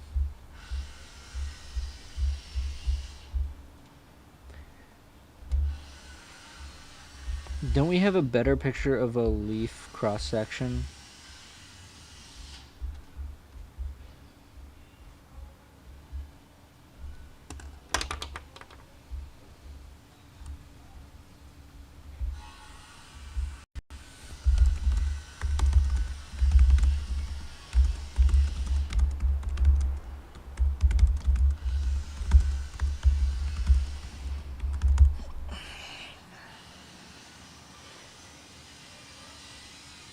I would assume that xylem is usually bigger.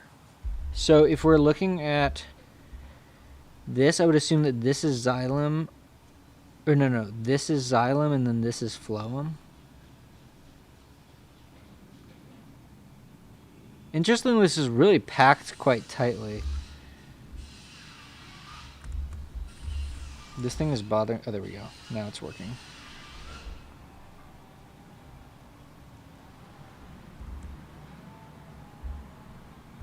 Nice.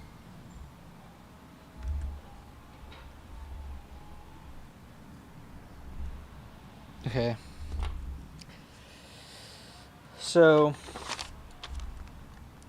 Okay, so this is going to be the plants 2. microscopy.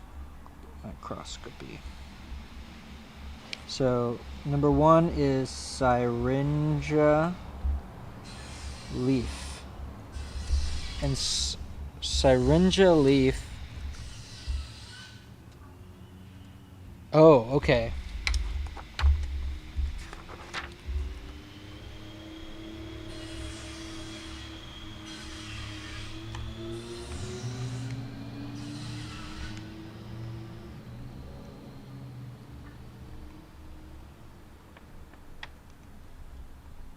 All right, that's good to know. So then, okay, so we're good. So then here, we're going to have the xylem is here and the phloem is here.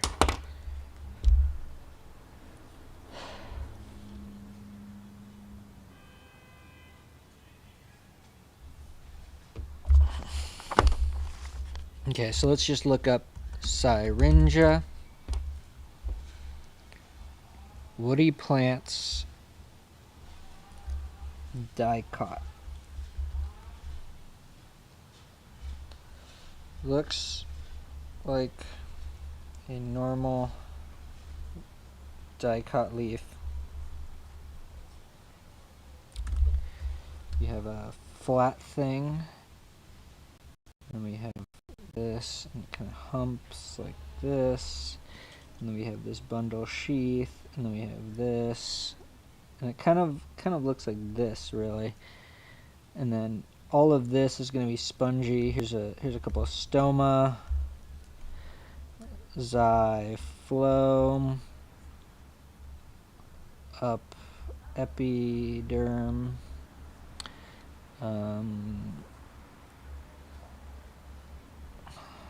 okay, sponge. Now what is this called? Oh wait, no, this isn't. No, this is the palisade. What is it called?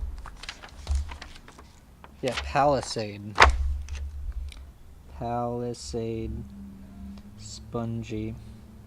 Okay, I don't think I need much more than a very simple diagram. Bundle sheath.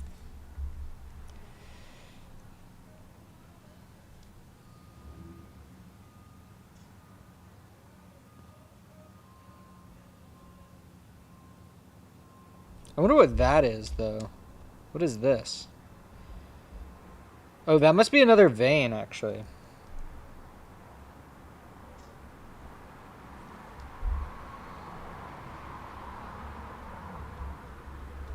Probably. That's probably another vein. Alright, cool. We're going to crunk this out. Now that we actually understand plants a little bit better, this is going to be pretty freaking easy. Okay, we have epidermis, cuticle, stoma, guard cells, mesophyll, and vascular bundles. All right, easy peasy, bro.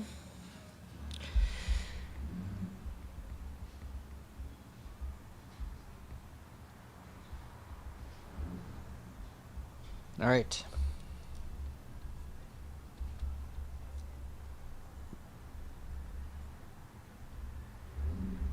So corn, I almost know, is a zea.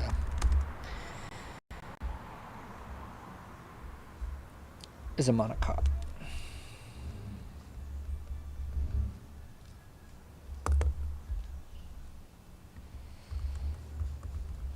I actually really like this. I feel like I'm pretty good at this. Like, maybe it's just because I like it, but I really enjoy this. Oh, wow. Okay, so wait, hold on. So let's do this. It does get a little bit thicker, but not really. Okay, and then we have like little bundles here. And then a big bundle. And some little bundles like this. Okay. And then this thing has two big, looks like this. And then it kind of has like a little pocket.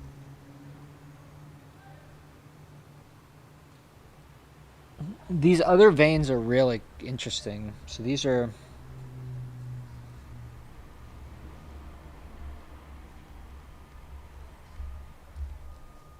and then we have kind of like a thing here. And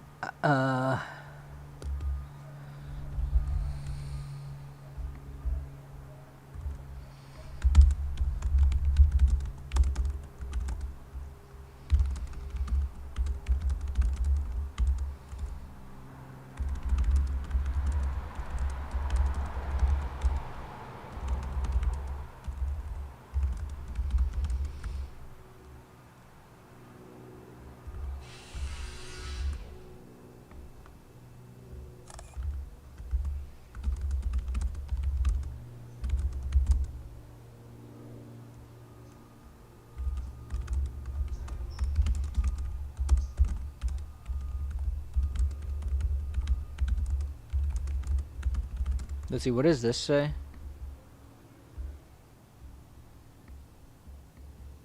Cross section. Oh wait, we don't have the. Oh, I wish we had the longitudinal. Dude, I wonder how they make these slides. Like, that sounds like a fun.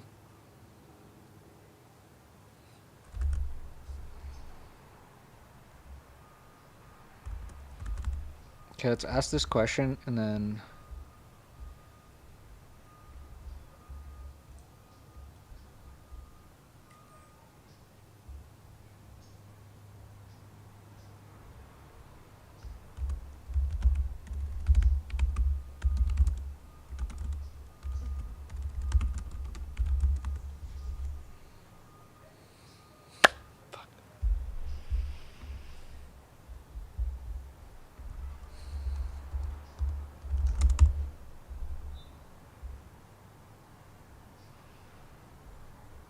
This is not longitudinal. Also, Zia isn't even angiosperm.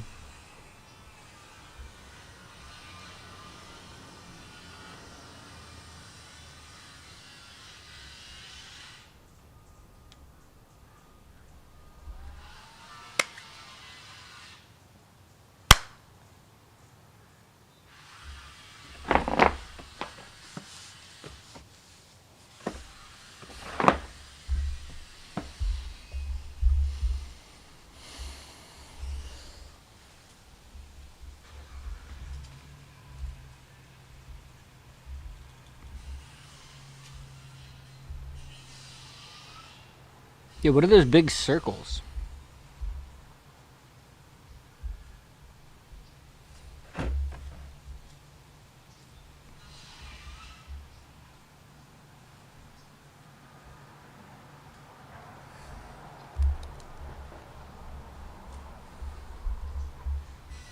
Is that true?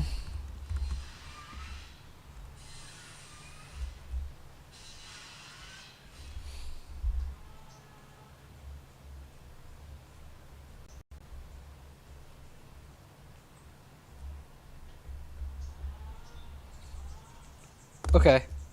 I'm satisfied with that. As long as I know that the big ones are xylem.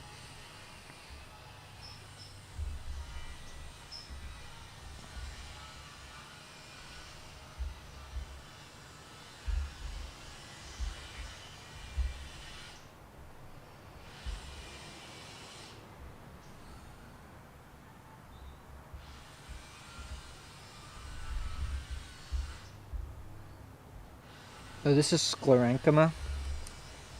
Wait, let's read. What did it ask for us to know?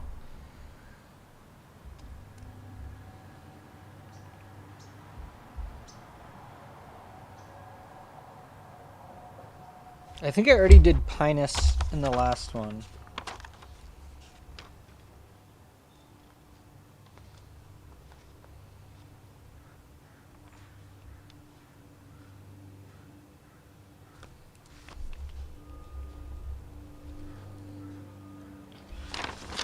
So stem the ring, therefore it's a dicot. Okay.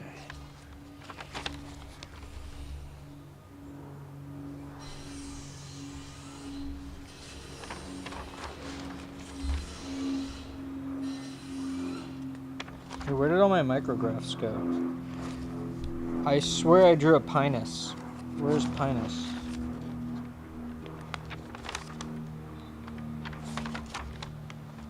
What the hell? Did I not? Oh, here we go, Pinus. Okay, let's draw it again and just see if we can see anything more. Okay, so...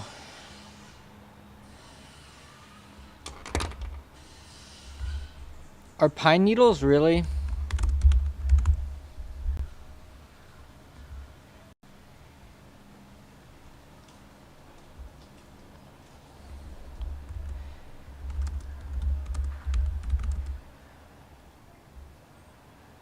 Wait, what was I going to ask it? I was going to ask something really interesting.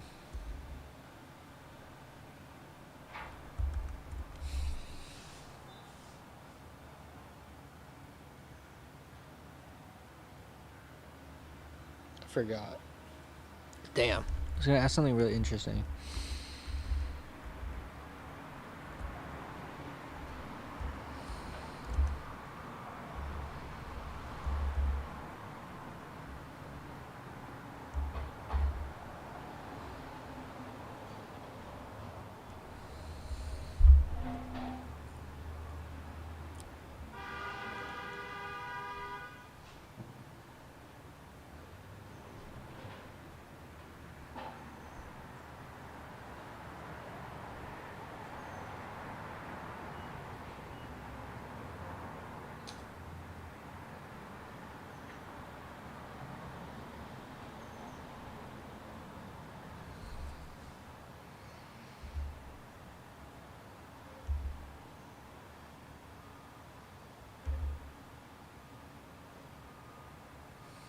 Alright, let's just give up.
Oh, I'm not learning all this.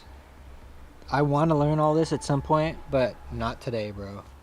There's so many terms for, like, location.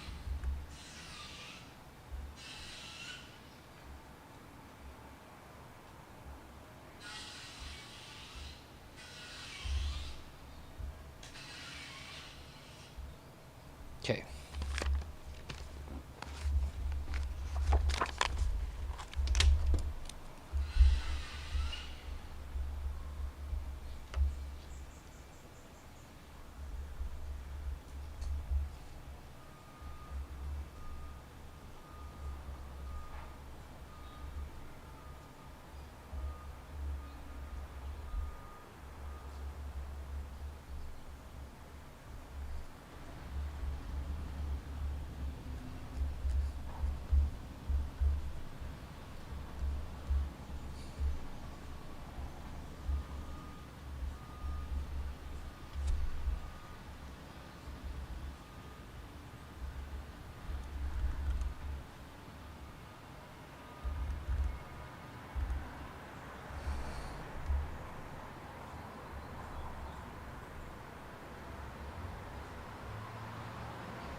Apparently they have...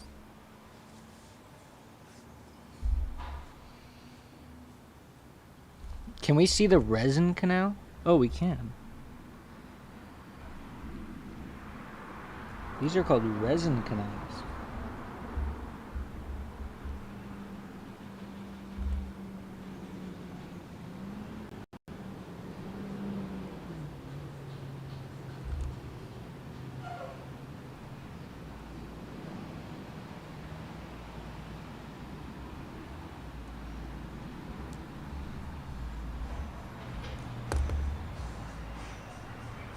Okay, that one's pretty good.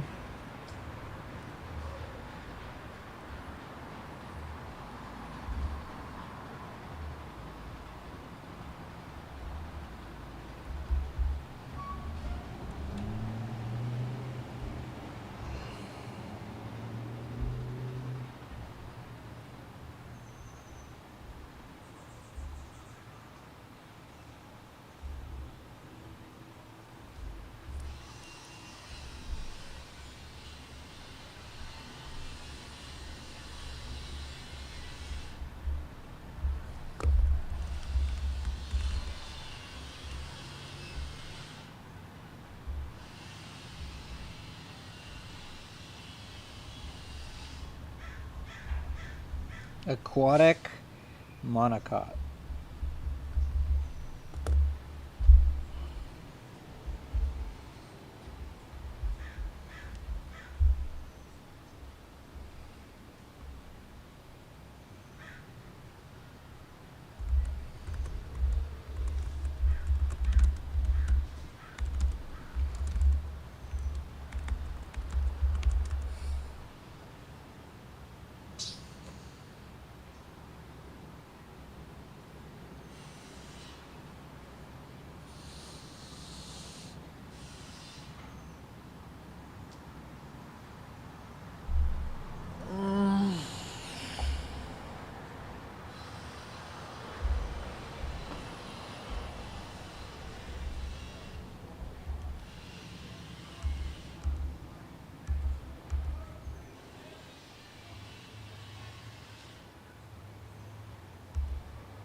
Is that a creeper?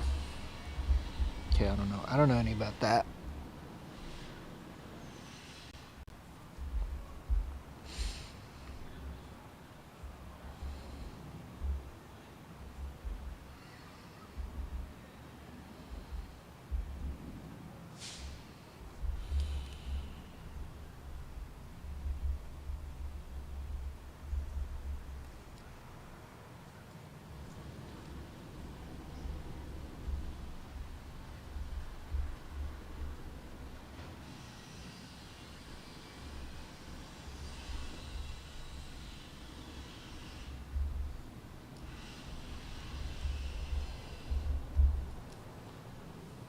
Should I draw a picture? Lodia. It's kind of like a... Maybe I'll just... world leaf arrangement. 3. So...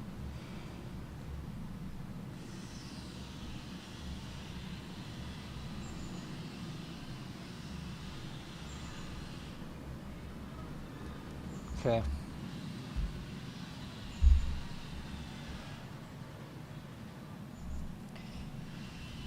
Looks sheathed leaves, you know, gives a hint that it's a monocot.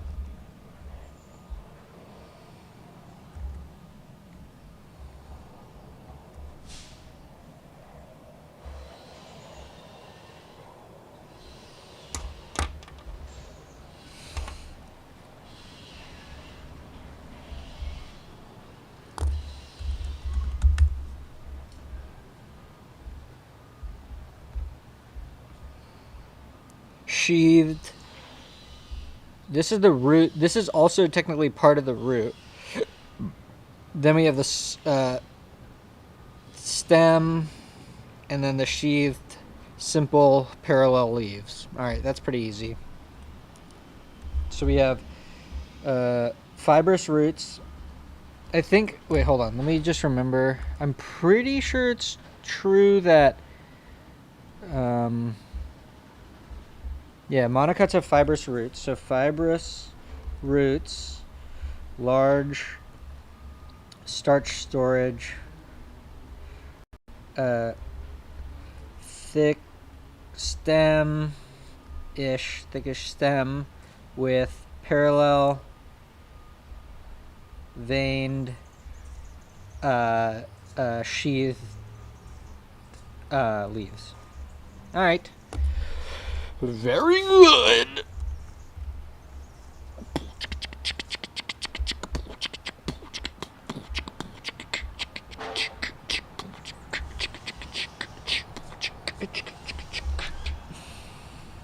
Helianthus.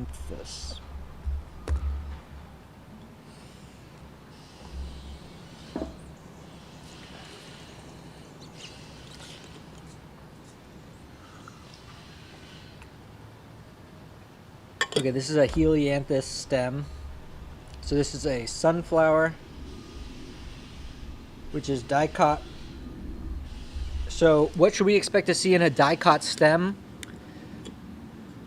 A dicot stem, we should expect to see a vascular cambium and vascular bundles that are arranged in a ring. So let's see if that's indeed what we see. And that is what we see. So we see a big pith. Then we see this probably primary phloem, primary xylem, and then this vascular cambium. A bunch of pith, some cortex. This actually might be sclerenchyma. I wouldn't be surprised if this is sclerenchyma and then this was the phloem and then this little thing here was and then I don't know what this bulge is. I'm not quite sure what that's about. Okay, so let's just draw it. So we have this, and then this,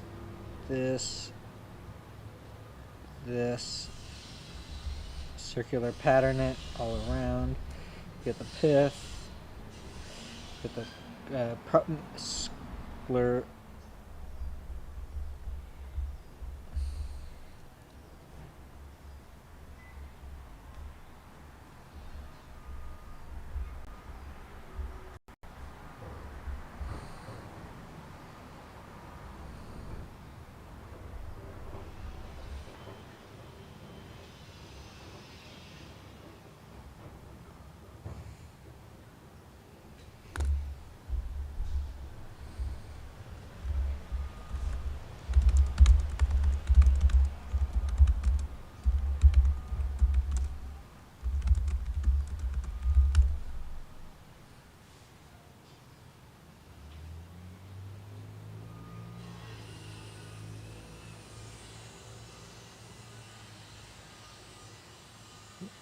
Bro, I was feeling really stressed. I mean, I still have like way more to go, but I'm feeling a lot better.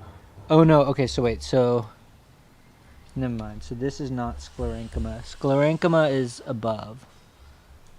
Sclerenchyma is this.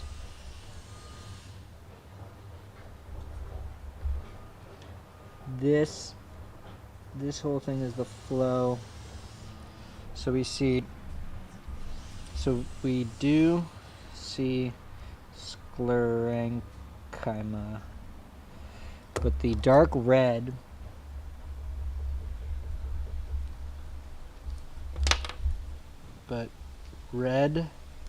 is dense cells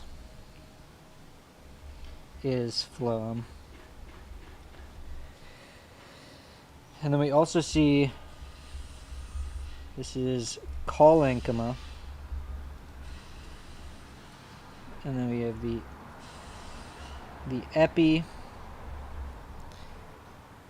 the cambium, the xylem. These are kind of big cells, so I'll draw big hatch. Alright, and then pith. Nice.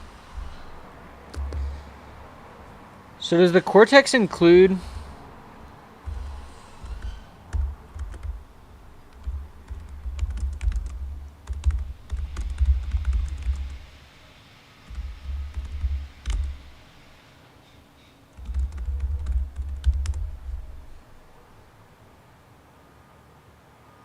I would assume yes.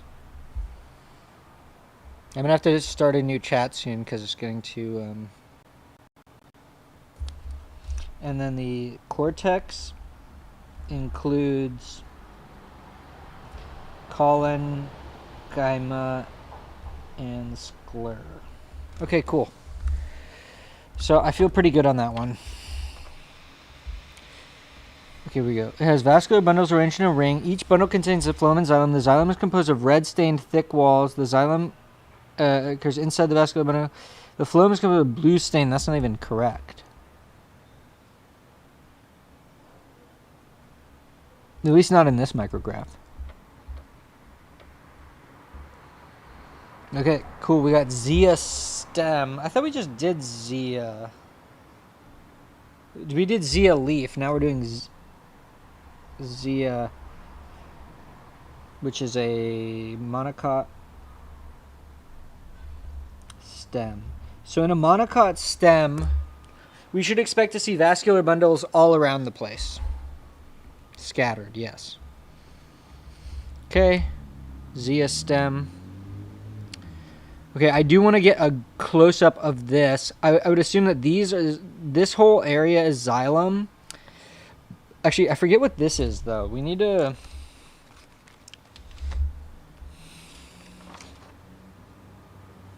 Oh, I have actually a good picture of him. This airspace is also part of the... Alright, so let's look up his labeled Zia stem.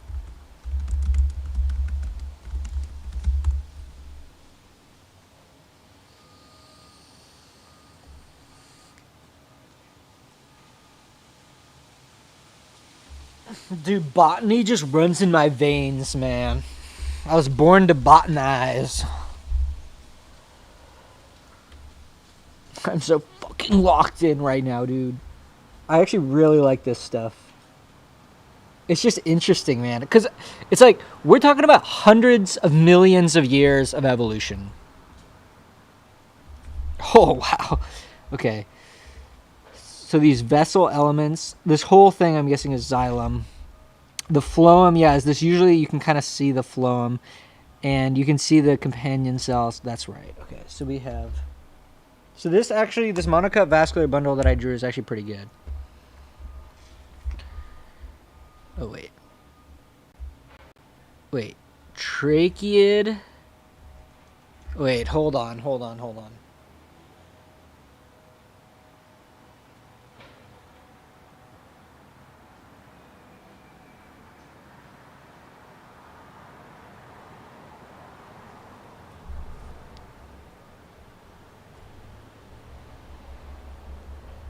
What are they called? Micropores?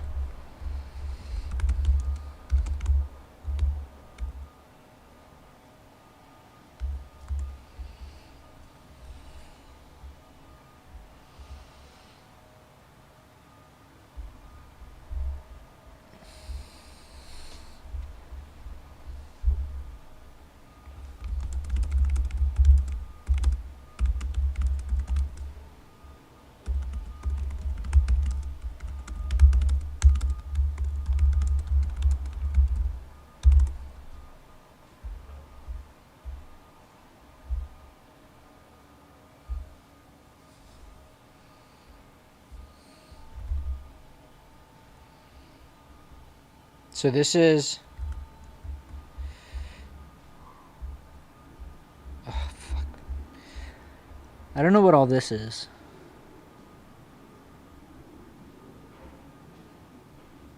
Sieve tube, xylem, vessel elements. Are they...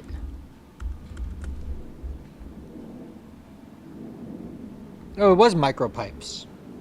Oh, I said micro... Yeah, okay. Wait. Vessel elements, though.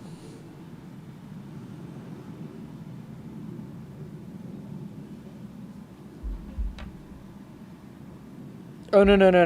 Okay, angiosperm... Oh, I see. Okay, so angiosperms in general have vessel elements.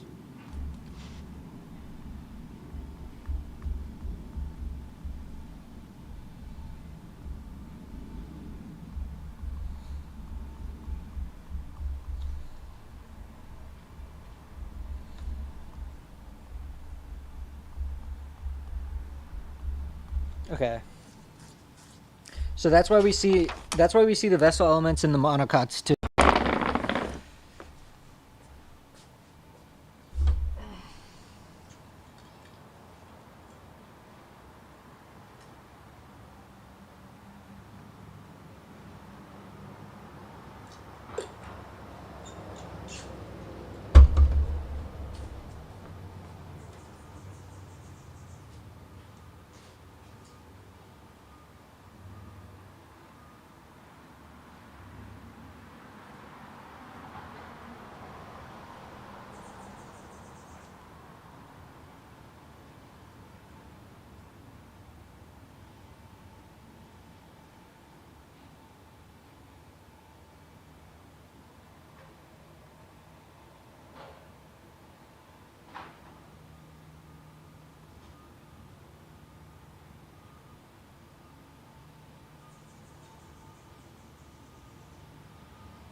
Hey, while I was cleaning up in here, I bumped your phone and I see that Sarah has texted you. She wants to know about Dad's birthday. You want me to call and text her? No, just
Alright, let's get back to it. Alright, so we're doing Zea stem. And we basically just want to look at one of the, wait, what? Oh, yeah, okay. Now I remember where we're at. Okay, so we got vessel elements. So I should be able to understand this picture now. See, so this is all the xylem. This is the phloem. These are vessel elements and these are tracheids. Alright, that's pretty simple. Okay, so we have, you know, big circle, circles all around. Then we take one of these, we go like this, and we have like this, xi, flow, and we see these little companion and sieve, tube. They call them elements? I think they call them elements. Okay. Pretty simple.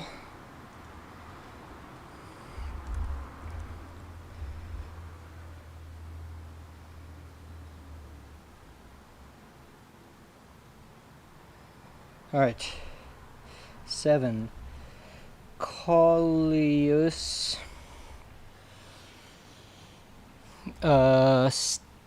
Stem. Longitude. And all. And coleus. Coleus.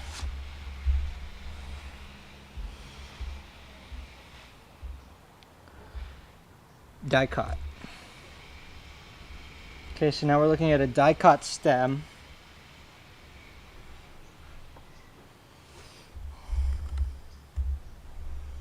Oh, this is longitudinal. Okay, so we...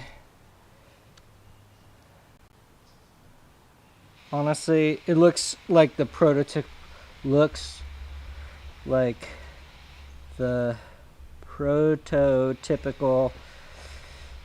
dicot stem, apical and cross sec that we've seen. Okay, so we have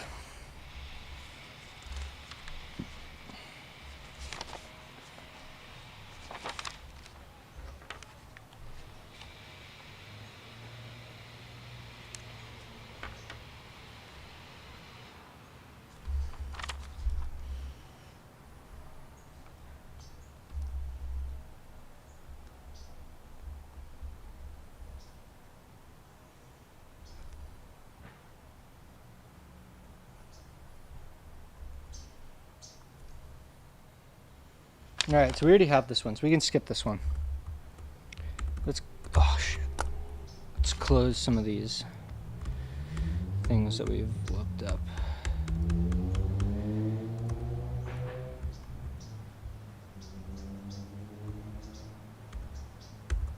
Dude, it'd be fun to mess with the development of some plants, I feel like. That sounds pretty fun. Alright, Tilia 1, 2, and 3 year.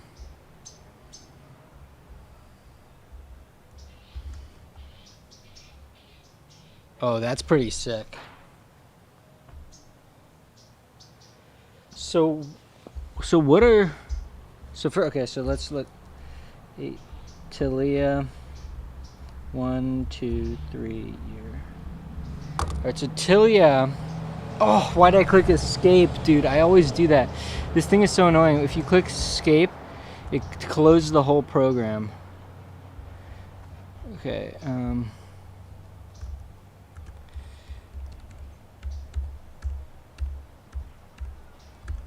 how far down is Tilia?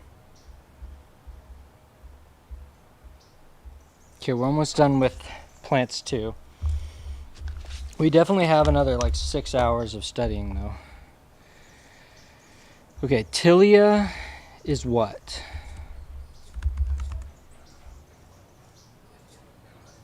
Jungle Child. What is Jungle Child? Someone tell me what Jungle Child is. Jungle Child is children that live in the jungle. All right, these are eudicot. Dicot. Cotyledon. Cotyledon. I'm excited to get into the fruit stuff. He went so fast through the fruit stuff. I had no idea what the hell he was talking about. Okay, so 1 year. Oh, wait.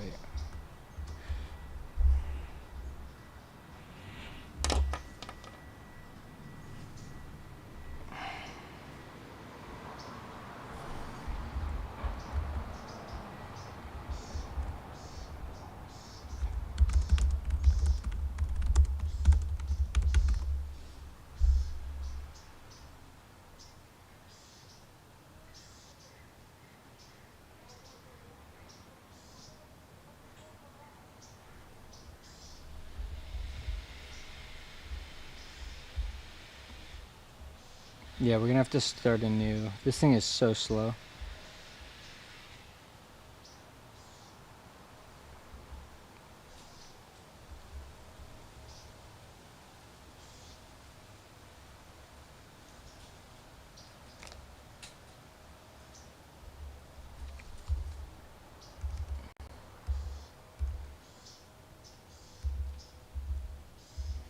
Oh, and we forgot I have to go to the quizzes on his website still. Okay, so let's just draw this thing. So we're gonna just draw like 1 circle,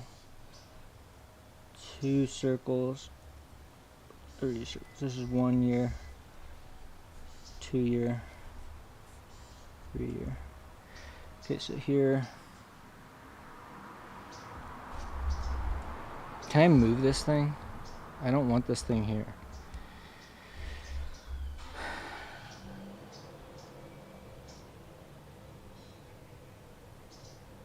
At the end here, I guess I want to draw this.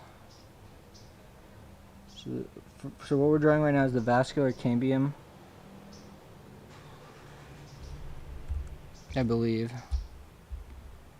Yeah, so the phloem form these like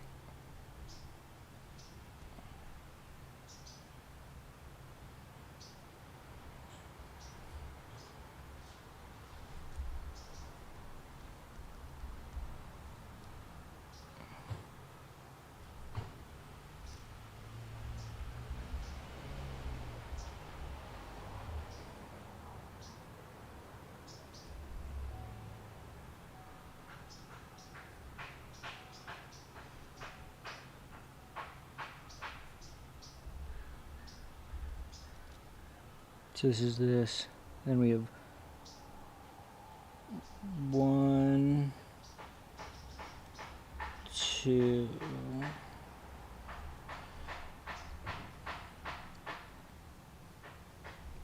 Fifth. Vascular cambium. Let's see, do we have a better one?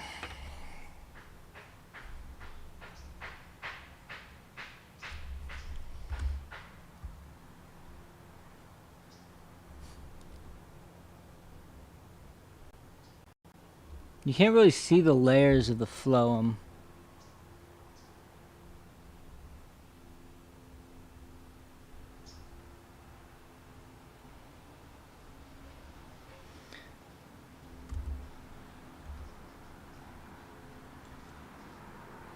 So this is, at this point, this is the periderm.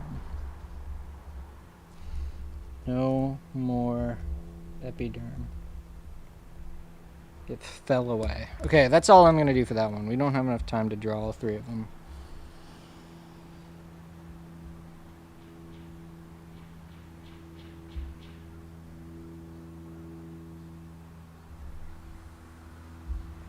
Okay, I drew this, so we're good there. Alright, roots. I'm going to skip the roots things. Okay.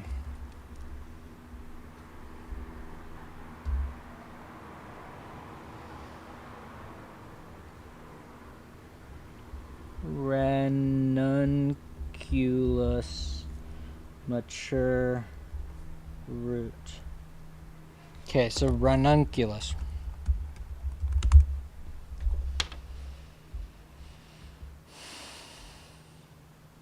Dicot. Okay, so a dicot root. Ow. Fuck. A dicot root is interesting because it has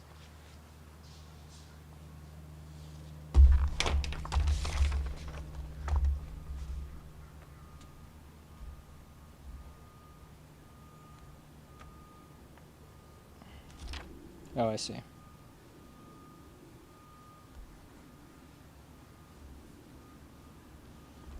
Okay, so I'm actually curious to see what the oh yeah, that looks like a monocot. Wow, monocots are crazy actually, dude. That's nuts. That's what a palm tree looks like? That's so weird. That's nuts.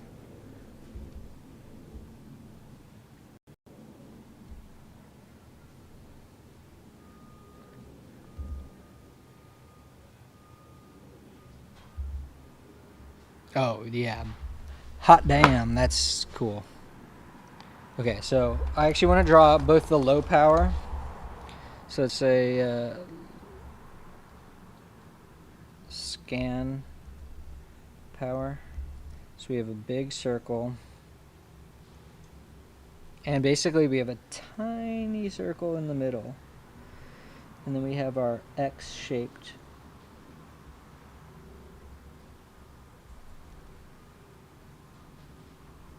xylem.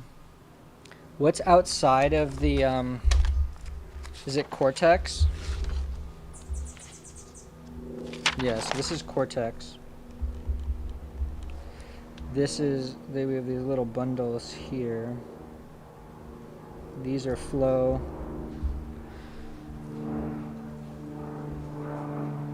And then zoomed in to the, oh, and then this is going to be the endodermis. And if we zoom in, on the endodermis, we're going to get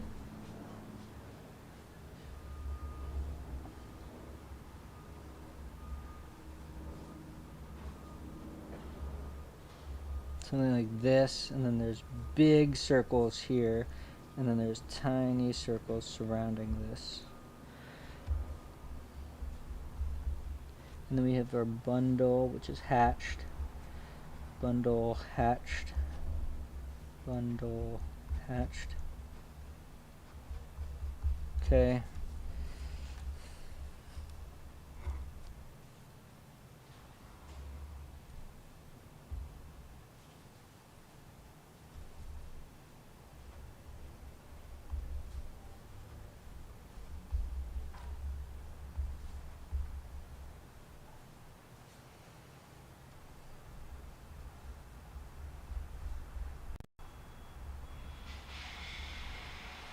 So what is this thing called again? It's called the Casparian strip or something. I forget.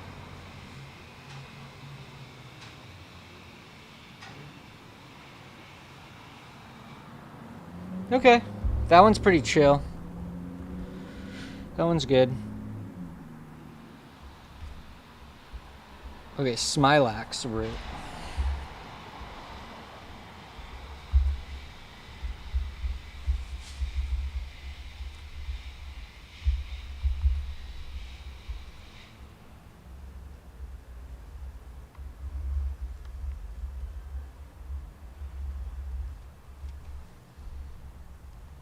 Okay, so monocot root actually looks pretty similar, except the vascular bundles are in a circle, not an X. Oh wow. That endodermis is super. What are these? I guess this is a bundle, and we have the phloem out here. What the hell is Smilax?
Okay, let's just draw it. So, um,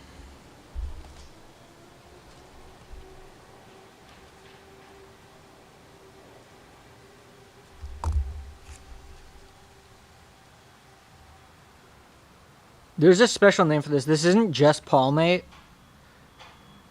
because it's not acyclic.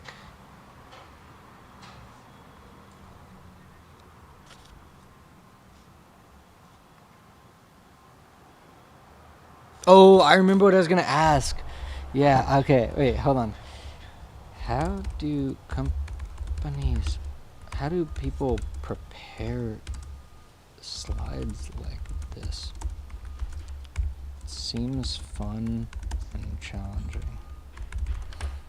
That's what I want to know, dude. The preparation of microscopy, sample prep of microscopy, that's what I want to know about. Thank God I remembered, dude.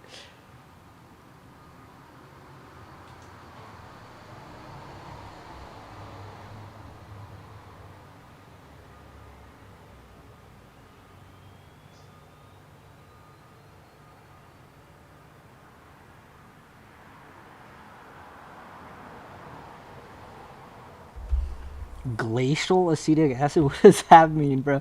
That sounds like you need some spring water. Some special glacial acetic acid. You need to go to a glacier and get this acetic acid straight from the source.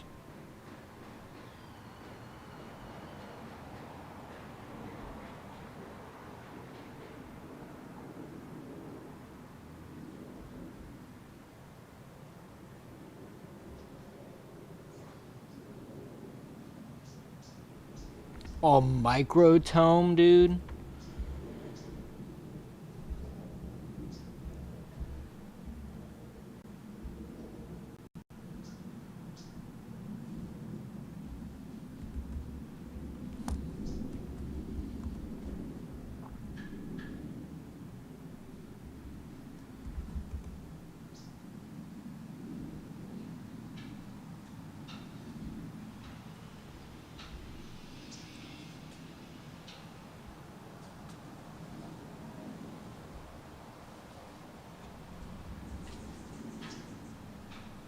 Dude, I want to build a microtome. So I'm here right now with the microtome machine. What we're doing right now is we're sectioning off pieces of mouse lung. This introduction to microtomy. Microtomy, of course, is one of those essential skills for any histologist. And specifically in these units, we spend a lot of time teaching you how to cut sections of the paraffin block. So I've spent the last hour or so cutting some sections. I don't do this every Oh, interesting. which means that I have to remind You myself cast the sample. with technical issues that can occur. And of course, you will experience those same issues as you start to learn this technique. So this is a block of liver. We'll go through the various stages from the initial cleaning of the excess wax around the outside so it fits snugly onto the chuck of the microtome. We'll then talk about the technique for facing the block, that is to remove all the excess wax from the surface to reveal the tissue itself. And then we'll go on to demonstrate. Oh, bro, I just got nerd sniped so much, dude. Of course they have the coolest freaking tools, bro. Hold on, I gotta. What is that? What is that?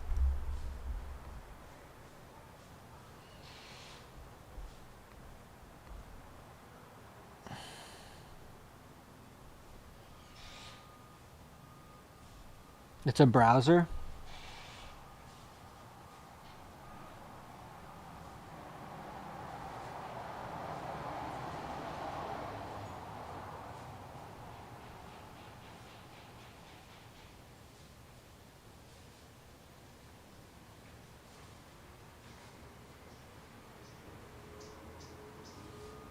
Okay, that's not that interesting. That's. I mean, it's nice, but it's like, okay, we get it. Is to cool down the block so that you get nice, even sections with minimal crumpling as the sections come off the blade. Of course, then we have to mount those sections onto some glass slides, and that's a technique in itself, as you'll see. I'm reasonably experienced with performing microtomy, but despite the level of experience, you can still experience issues, and you'll see a couple that I experienced. This particular room is often prone to various air currents, depending upon whether the door is open or closed, or the air conditioning. And so I'm kind of glad that you get to see some of those issues because it'll show you a fairly typical experience. Just using a blunt scraper, such as the spatula, And the reason for doing that is that any excess wax on the outside of the cassette can cause the block to wobble during micrology. And if it wobbles, then you get very uneven sections coming off the blade. So I'll just scrape down each of those edges just to check that it's all good. And that looks pretty much okay now. Okay, so pull the lever forwards, insert the block, and then just really make sure that that's not moving around. Feels good. Now, there is no blade in here at the moment, and that's because ideally you should never put the block in when the blade is there. But we do have some safety measures that I'll talk about in a moment. Now, we will insert the blades for you this semester, just as an extra safety measure. These are disposable blades, but still very sharp. Just insert that approximately to position. Then I'll use the pencil just to complete that to avoid having contact. Clamp that in place, and then insert the blade guard. So that blade guard should always be in place when you're not cutting. On the right-hand side here, there are two locks as well. At the top, you can see there's a lock, and at the bottom of that hand wheel, there's a lock as well. When either of those two are engaged, the right hand wheel can't move. Now, why Bro, I could build one of these. How hard could this be, dude? It just, the main thing is I want to know what the... Because the chuck will move up and down if that wheel is not locked. So in the event that you've forgotten to put the blade guard up, if you were then putting a block onto the chuck, you won't accidentally draw your hands down onto the blade. As those are both pretty much locked at the moment. But let's see when I get those locked in place. What's really all about is preventing accidental dragging of the fingers onto the blade. Okay, now the block is approximately about a centimetre, I guess, away from the blade, and that's way too far away, so we use that left-hand wheel. Okay, so you have a lead screw. So you have, I mean, it's basically two axes of movement. You have like a Y and a Z movement, and that's pretty much it. And then you have a chuck. Move the entire chuck forwards until which time that the face of the block is just touching the blade. So I'll just move that either forwards or backwards. Let's turn to the side here so you can see. Dude, I could build one of these. Why is this thing so big? You'll get it approximately to the right position. Now if I look down there, the GoPro's a little bit misaligned with where my eyes are, but I think that's... Dude, I want to build one of these, bro. I want to build... Oh, microtome sounds so fun. Microns will take a long time to move that to the correct position. So instead, we'll use this trim key on the left-hand side. Now, when that's fully depressed, it's about a 10 times increase in the distance moved. So what I'm assuming... Okay, wait, okay. So now we're starting to face the block. That's trimming away some of the wax on the surface. We'll then engage. So, okay, so there's a way to couple the two lead screws so that you can only turn one. But if we do this with software, then it should be fine. I mean, it's literally going to be like two stepper motors, and then you can just, like, if you want to do the facing operation, you just take a bunch of passes. I feel like this is fine. Remove the block and have a look.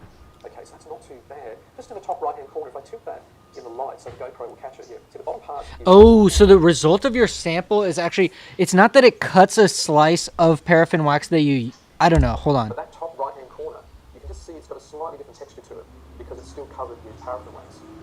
So we'll just adjust, put that back on, and we'll continue to face that until the tissue is completely shone through. So probably not in terms of feel.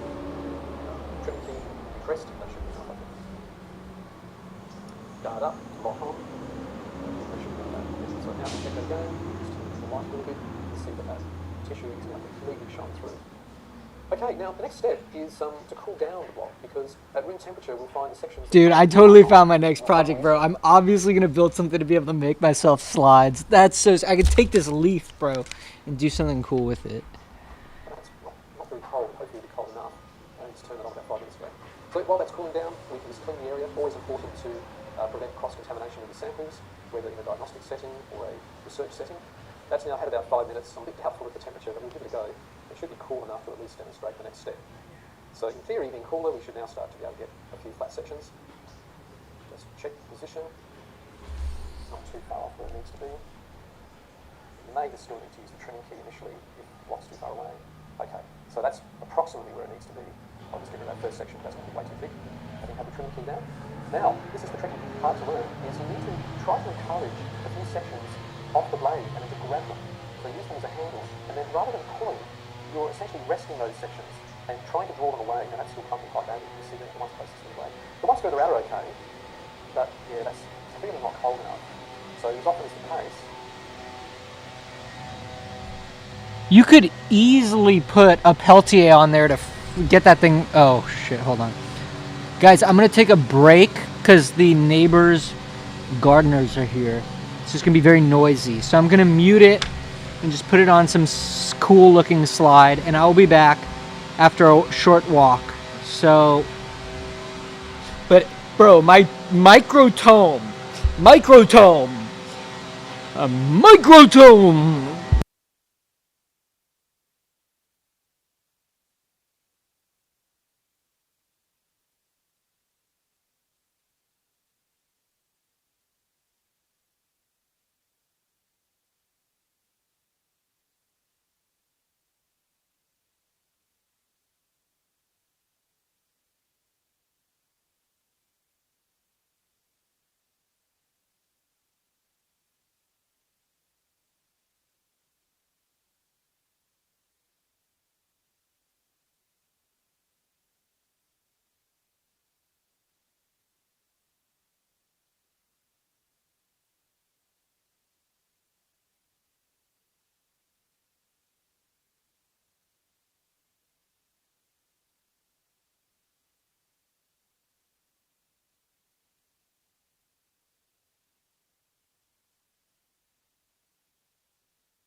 I am genuinely so excited about this microtome thing. Dude, freaking... Oh, why did I do that? I always do that.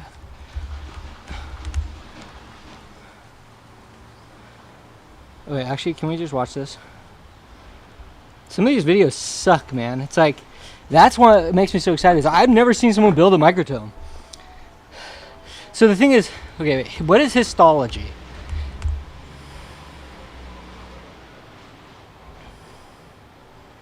Microscopic anatomy. Okay, whatever. I mean, I'm mostly interested in plant tissues because bone, from what I just read, you kind of need a glass blade or a diamond blade.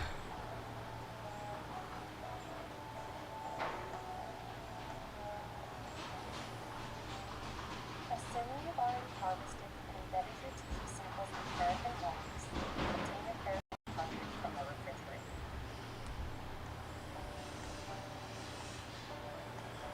So they've already cast it. Next, uncover the microtome. Next to this machine, you should find the slide port. Plug this in and adjust the dial to the middle position.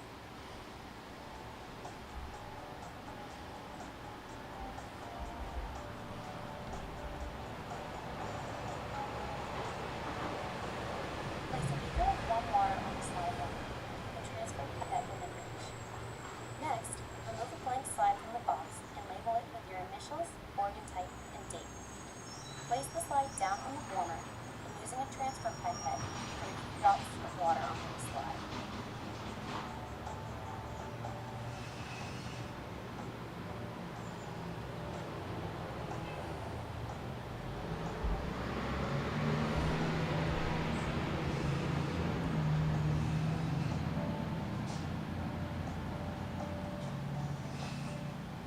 This series of steps involves paraffin cartridge preparation. Remove excess wax from the cartridge using a razor blade. Make sure to cut it in a trapezoid shape with the longest edge at the bottom of the cartridge. Be careful not to crack the paraffin.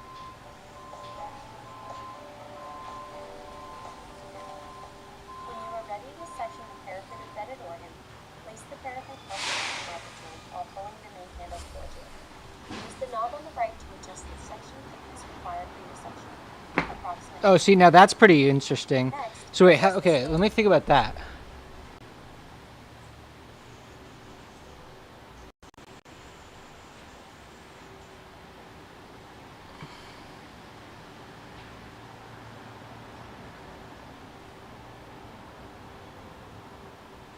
Okay, because when you turn this one, it turns a lead screw that in a high torque kind of, because rigidity is going to be the name of the game. Otherwise, you're going to get bad surface uniformity on the. But what am I trying to figure out? So this lead screw then pushes the sample down into the blade,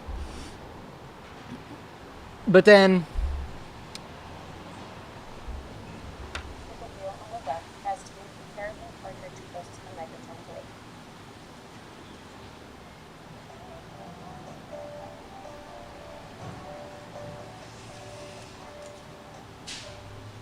Unlock the wheel on the right by pushing the pin button down. Next, place both pins on either side of the finger guard and point down as to reveal the microtome's plate. Remember to always lock the wheel into place when you are not sectioning. I mean, why is it so big? That's what I don't understand. Is it just for rigidity? This thing seems ridiculous, man. As you begin to cut into the paraffin specimen, discard all unwanted sections. I love the paintbrush. To drive the brush across the blade. Continue turning the wheel until you obtain a desired section. Once you have done so, make a ribbon that contains multiple sections of your tissue.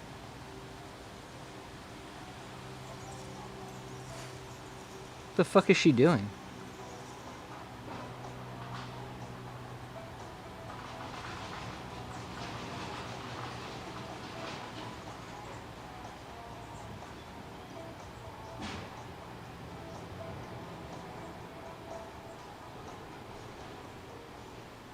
Use tweezers to lift the ribbon from the microtome. Place it on the bubble of water on your labeled slide. Repeat desired amount is reached.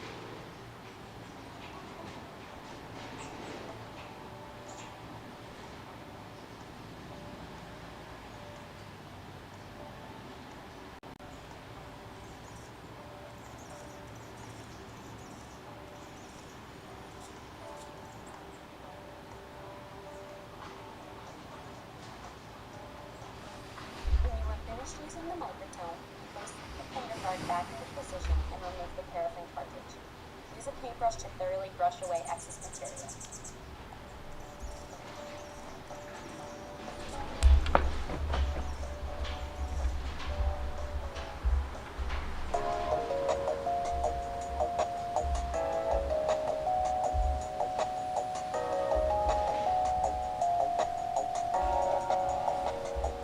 Oh, this music is crazy. Down a microscope to the thin section of the kidney.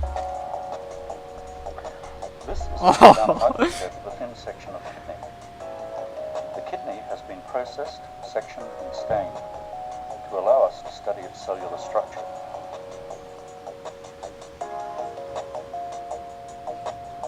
If you try to cut a piece of fresh tissue and look at it with a microscope, all that can be seen is a structureless blob.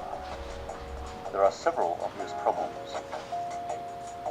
It is not permanent, so the tissue decays.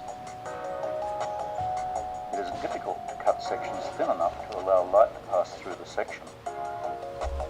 And it lacks colour. These difficulties are overcome by fixation, provision of a support medium for the tissue, and staining. To preserve fresh tissue, it is placed in fixative for a length of time suitable for the size of the piece and the type of fixative used. For example, a specimen of this size will be fixed in formalin for approximately 36 hours.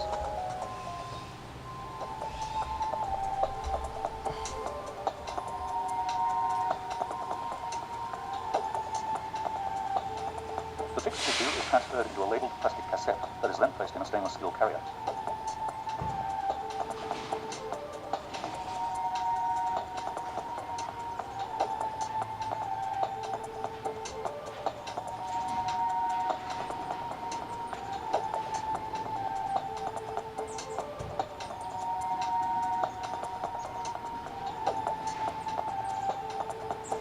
It is hooked onto the arm of the automatic tissue processor.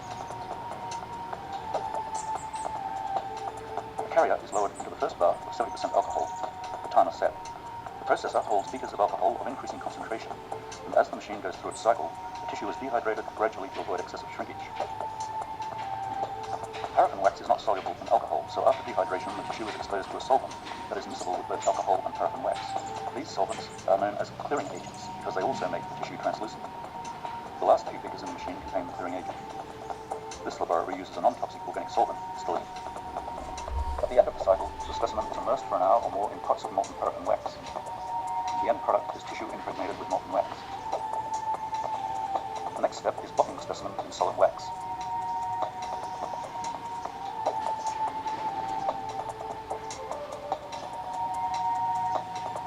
The carrier is transferred to the tissue tech embedding station, and the cassettes immersed in the wax reservoir so the warmth keeps the wax molten.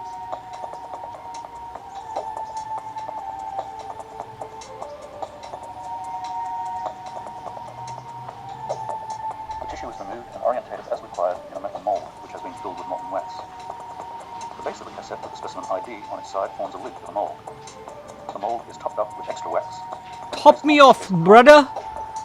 Top me off, governor. And the paraffin block with the specimen is removed from the metal mold.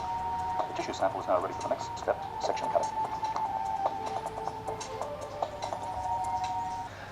Sections are cut using a rotary microtome. The tissue block is clamped into the microtome. The knife is inserted and clamped into the knife board. The knife stage is eased towards the block. When final adjustments have been made, the stage is locked in place. Bro, I don't know what they're on in Adelaide, but this music is actually fire.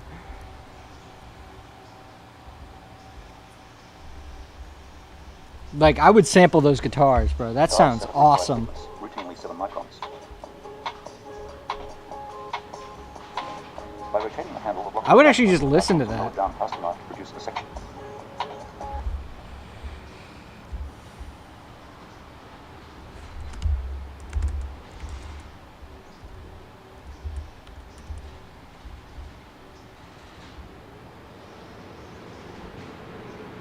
Did they cite their music? Ooh, they made a new one.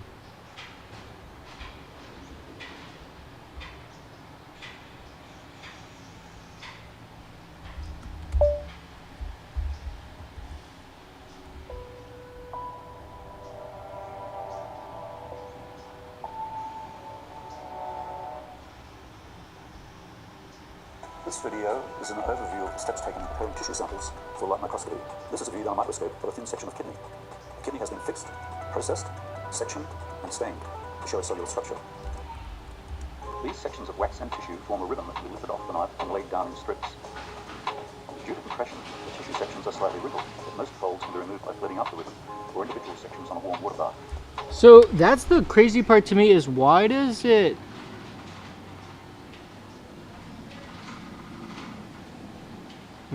form a ribbon? I don't quite get that. Sections are collected up onto a microscope slide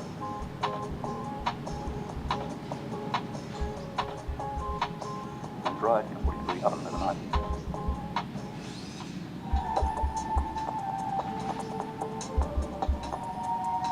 This song is crazy.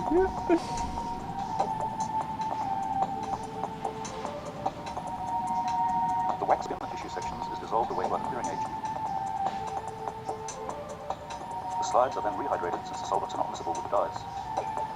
This stage is simply a series of alcohol washes of decreasing strength down to distilled water. The dewaxing and rehydrating steps are referred to as bringing the sections to water. The sections are now ready to be stained. Hematoxylin and eosin are routinely used to stain histological sections.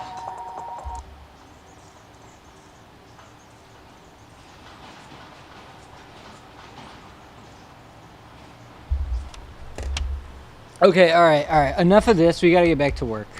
I really want to learn about tissue prep, but we just don't have the time.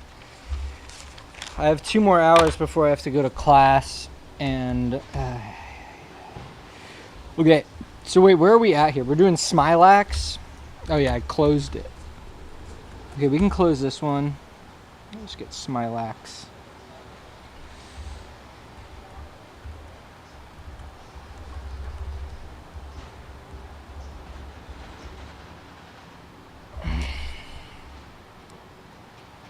Alright, so Smilax is a monocot. So we see a ring. Okay, it's typical. It's typical. It's the same shit, man.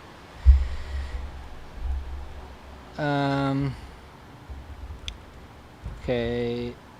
Allium root tip. Typical monocot root. Alright, 11 allium root tip. Root tip. Allium is monocot. So monocot longitudinal. And we've done it like 1,000 times. See previous page. Okay, so we're chilling there. The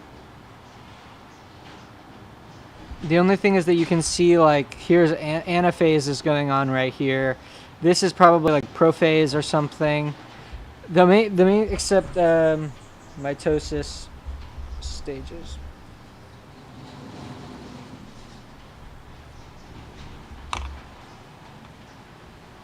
Okay. All right, cool. We're done with plants too. Thank God. We did it. All right, plants 3. Plant seed reproduction.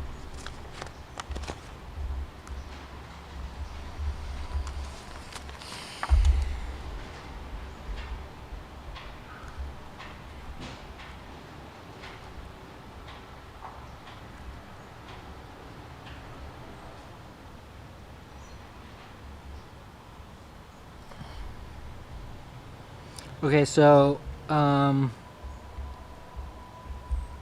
right.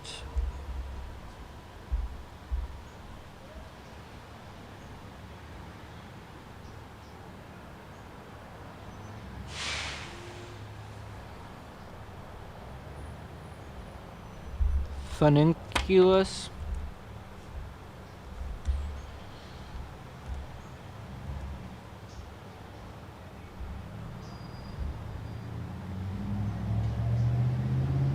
Bro, I do not remember what this is.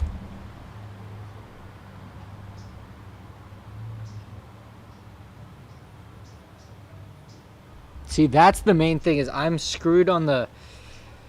Oh, man, I gotta lock in. Okay.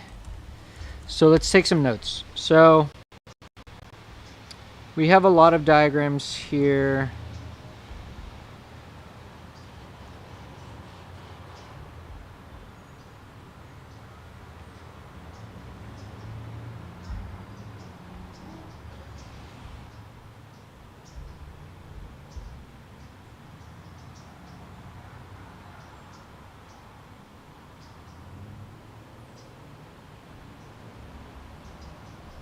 Okay, I extensively drew this diagram yesterday.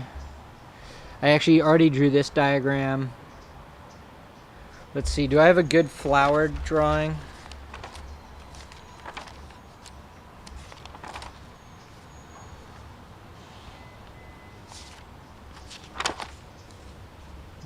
No, not really.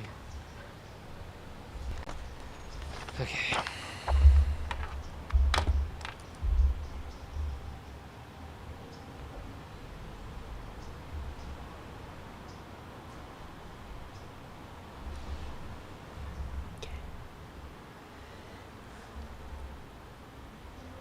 Anther, ovule,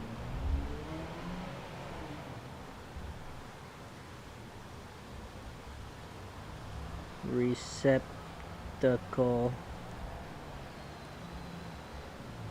sepal,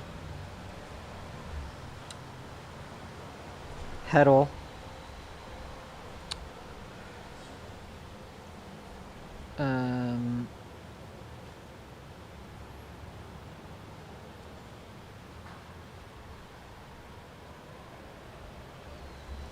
stamen,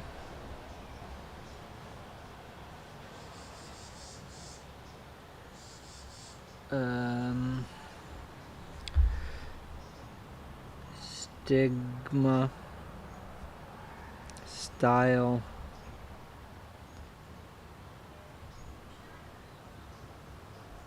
ovary. And this is all called the carpel.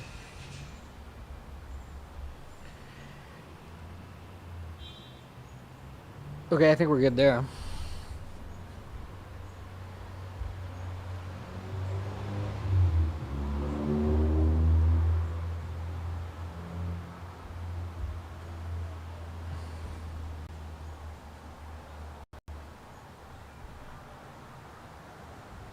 I'm gonna write this down.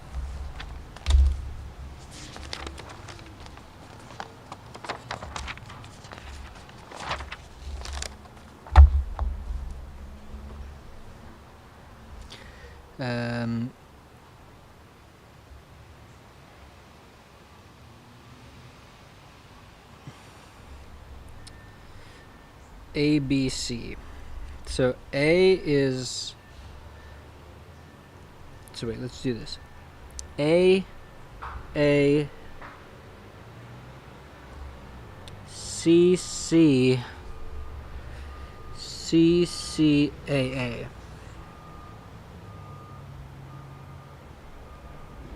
Okay, then we have A, B, C,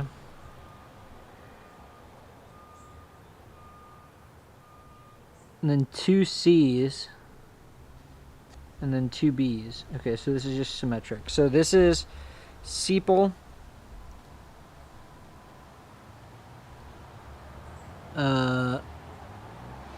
petal. This is going to be the the carpel. No, the stamen.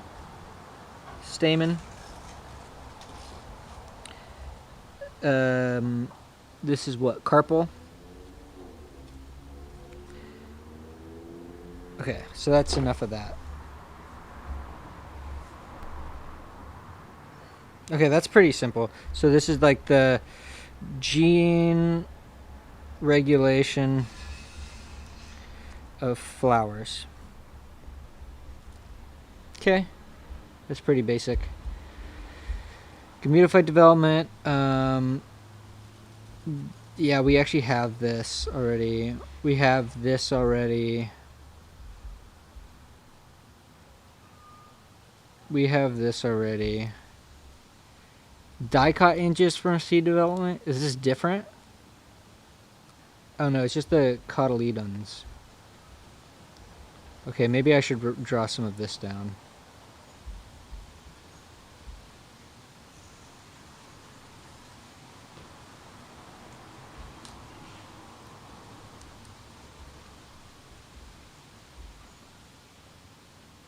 I'm gonna draw this too for sure.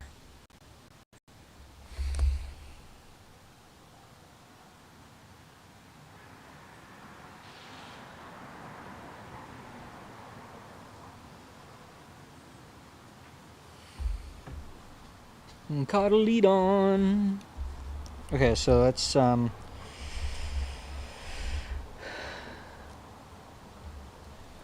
dicot seed development. So we got a zygote. So let's just draw like a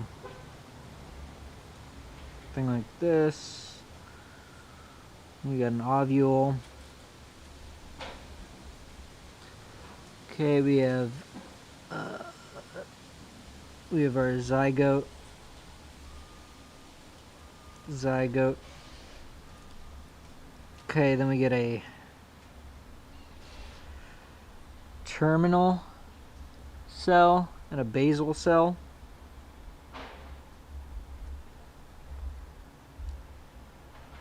Okay. And then we get a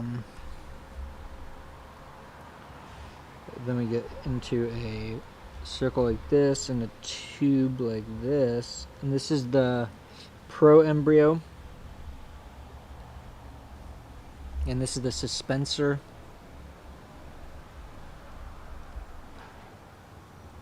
I guess this isn't actually in the middle, I guess. It's this. It's not that. Okay, then we get, this goes to like a, starting to get this heart-shaped thing.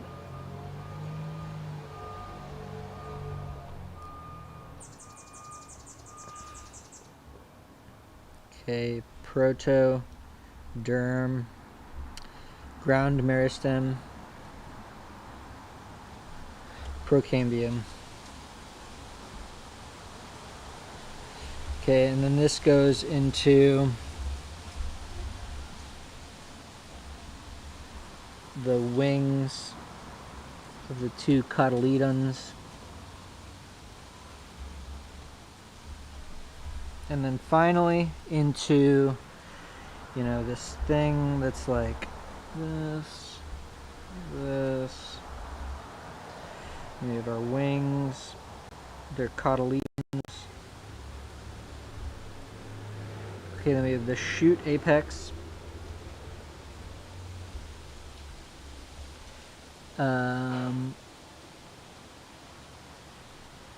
Seed coat.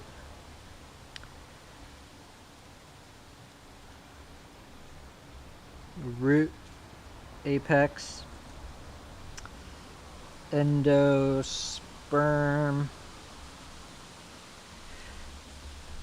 Cotyledon. Alright. And then there's like a little suspensor thing here. Suspensor. Alright, that's chill. Okay, this is what I want to write down now. Here we go. Fruit formation. The walls of the ovary thicken to form fruit that carries the seed.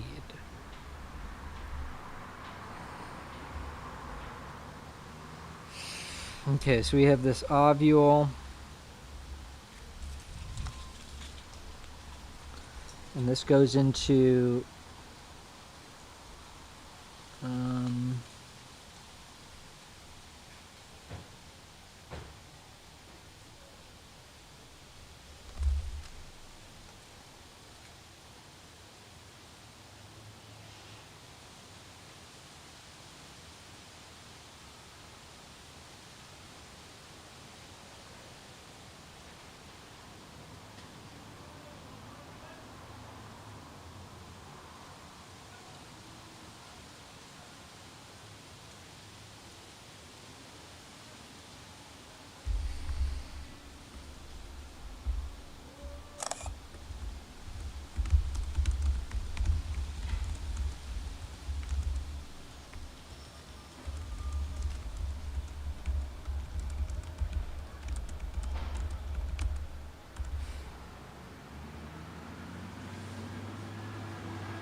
Yeah, what's the pistol? I don't think I wrote down pistol.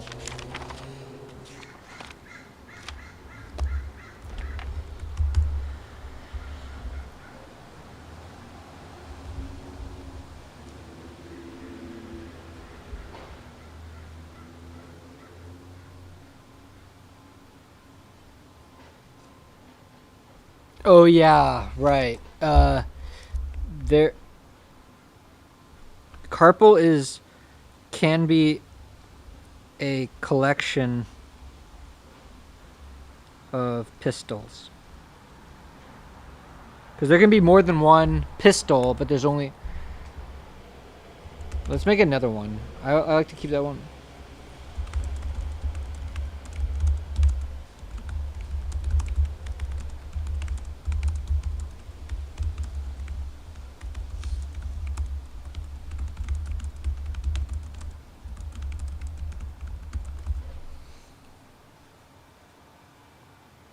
Oh. Oh, no, no, no, no.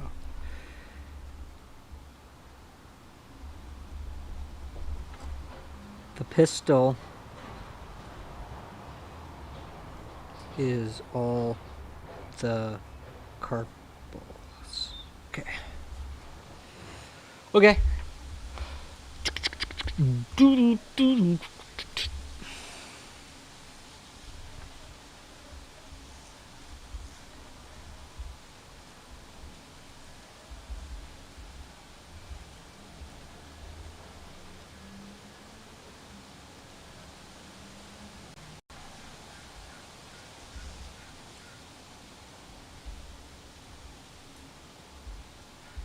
Okay, I'm not even going to draw this then. This thing is clear. This just goes into...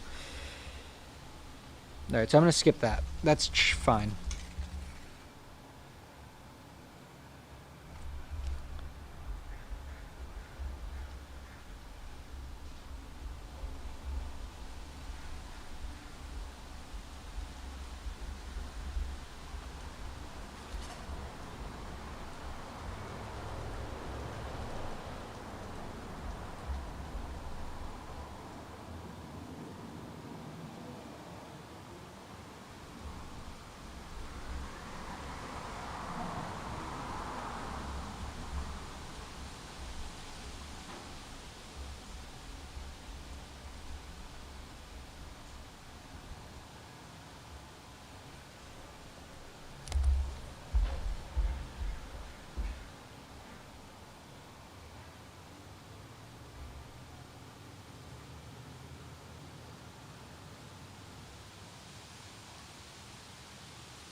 Let's see. Let's see if Testa is on the...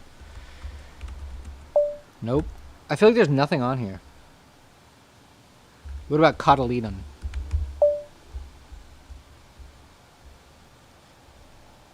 Damn, maybe I'm going way too hard on this and I should just breeze through this.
Oh, flower morphology. That sounds pretty fun. Okay. But I think that this is plants 4. If we go to plants 4.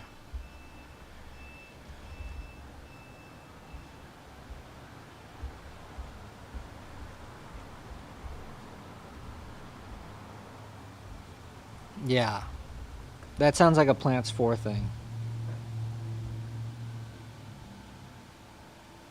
Bro, he gave us a quiz on the same day that he was teaching this, and like the quiz was hella hard, and he was like just talking through us all taking the quiz. I didn't get anything out of his lecture. Usually I love to listen to his lectures, but we were like in the middle of the quiz, bro. That was so funny.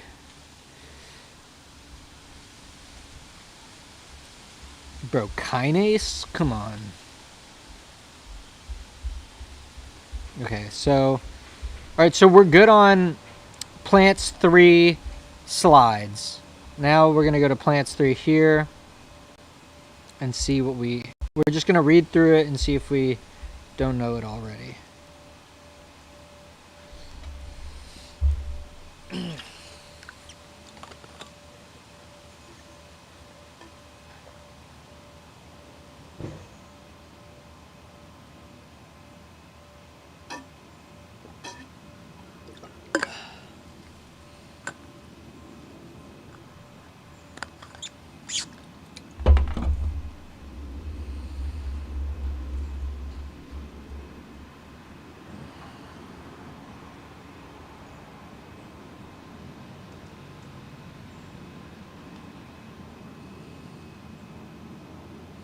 I want a microtome. I want a microtome. I want a microtome.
Okay.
All right, let's lock back in. I just ate a little bit of food because I was getting hungry. All right, we're reading this. In the first plant lab, you are introduced to the main groups of plants: non-vascular plants, vascular non-seed plants, vascular seed plants, and then the big branches: gymnosperms and angiosperms. In the second plant lab, you are introduced to some basic anatomical elements of the leaves, stems, and roots of flowering plants. Also included in the second plant lab were some characteristics of monocots and dicots, two main groups of flowering plants. Today's lab will cover reproductive and developmental characteristics of seed plants, with an emphasis on flowering plants.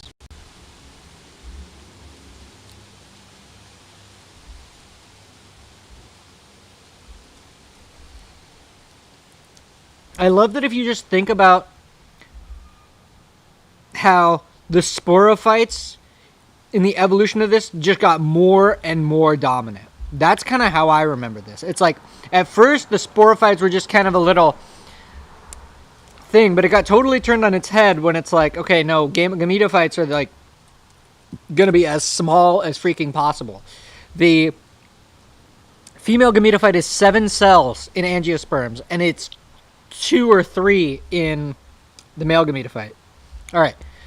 Plant life cycle refresher. The first plant lab compared and contrasted the life cycles of the main groups of plants.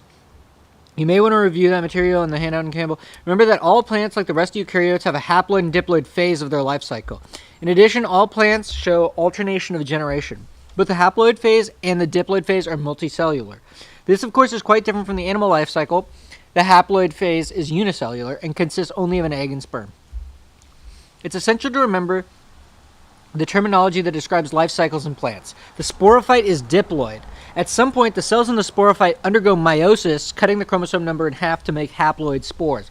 A spore is a haploid cell that can grow into a new multicellular haploid phase called the gametophyte.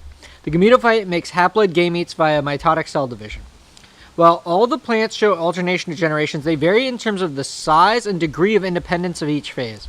Now, the non-vascular plants, like mosses, the gametophyte is large, leafy, and green. The sporophyte is smaller and short-lived, and it grows as a brown stalk out of the female gametophyte.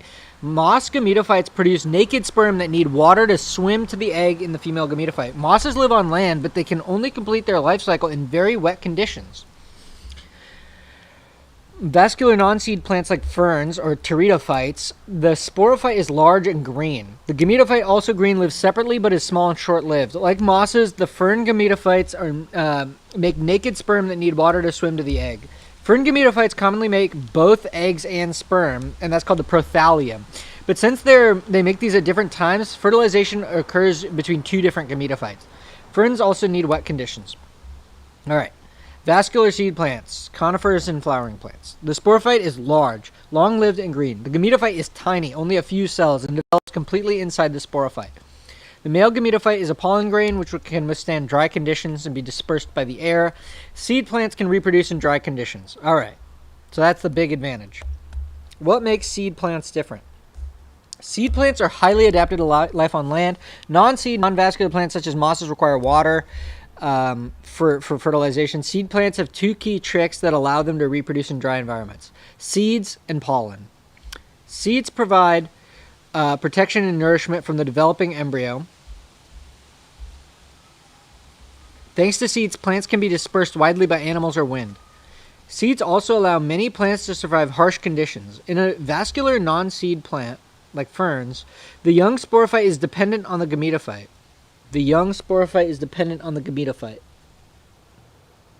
So it can't be dispersed and can't survive a period of harsh weather that would kill the gametophyte. Pollen grains contain male gametophytes, the tiny haploid stage that makes the sperm. Thanks to pollen, gametophytes and gametes can be widely dispersed by animals or wind. In a fern, the sperm must be dispersed by water. Okay. Cool. I've drawn this diagram already.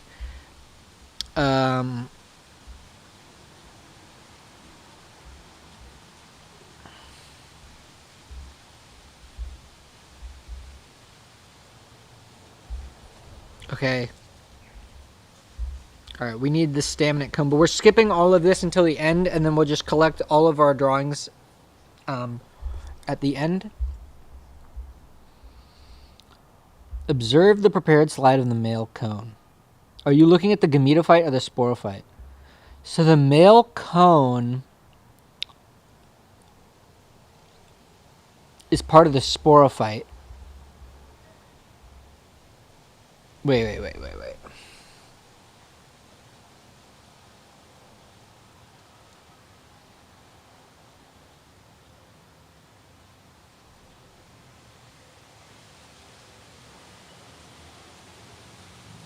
I always forget the definition of a spore.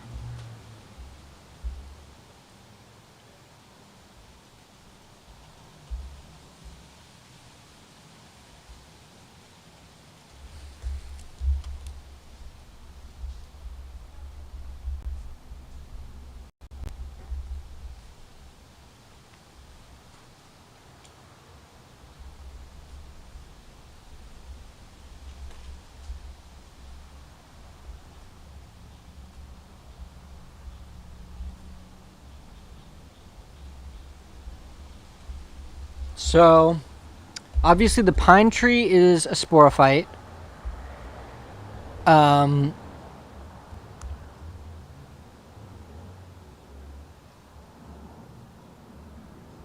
So yes, there should be.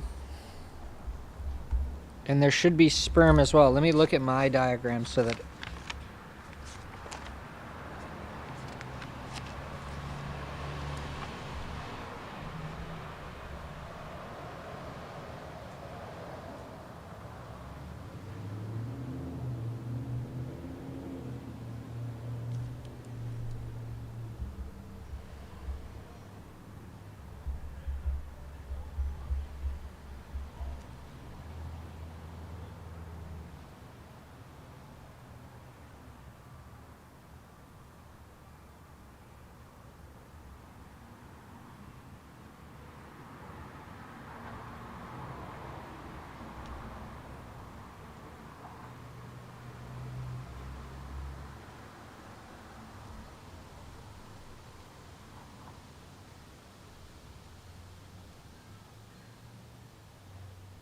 Yeah, so there are spores.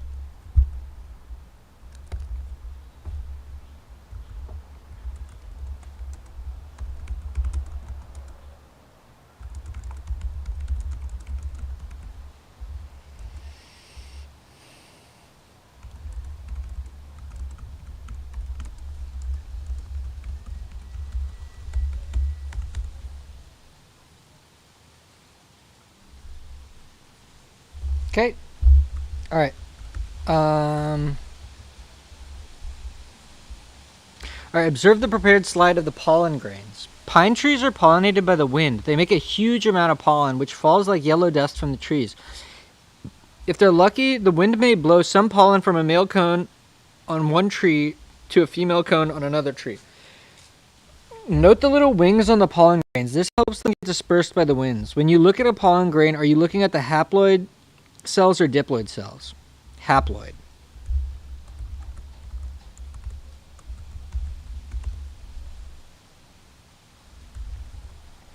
Pollen is one of the key essential innovations allowing plants to proliferate on dry land. Pollen is the male gametophyte of seed plants. Both, so wait, actually.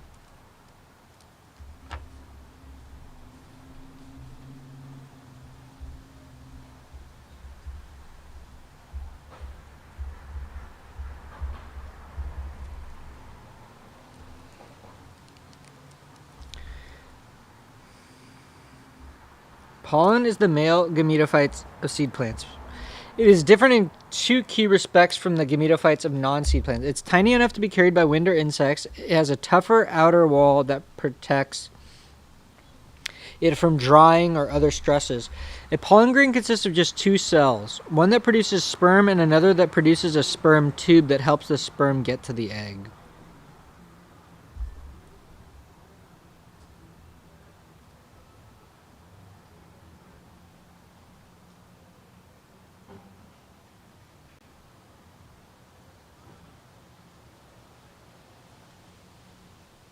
Man, my diagram sucks. But this diagram sucks too.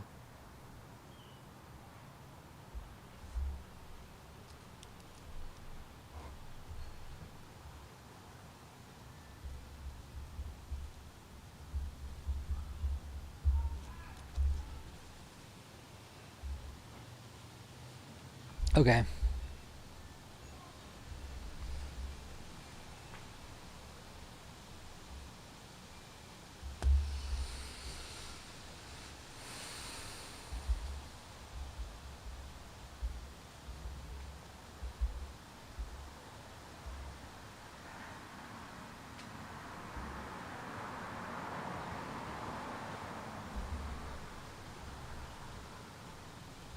You're looking at diploid cells.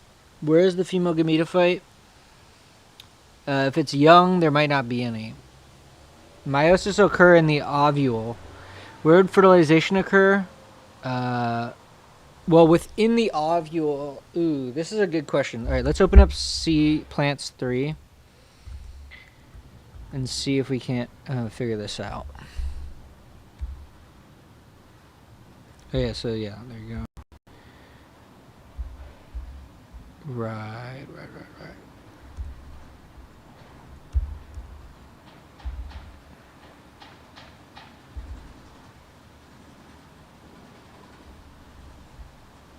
Okay, so these are pretty evidently the ovules. Wait. Yes.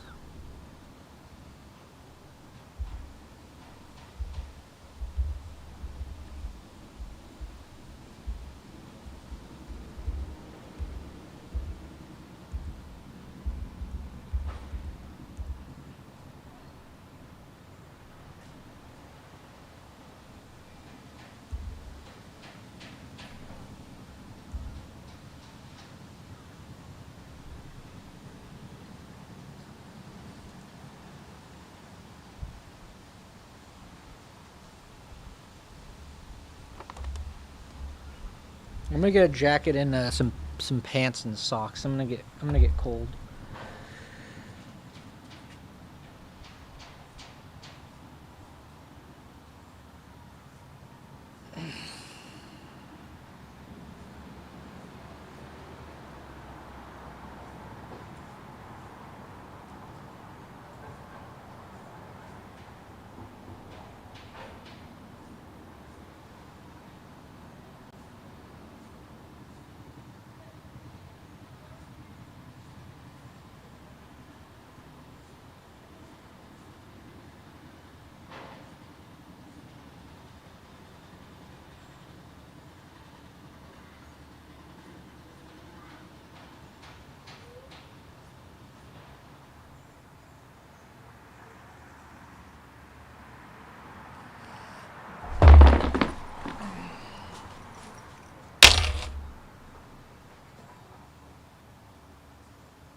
Oh, wow. Damn, bro, I never see Riley was in here. Someone else was in here, man.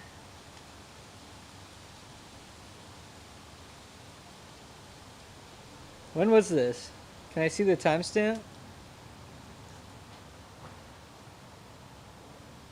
See you later. See you later was in here. All right.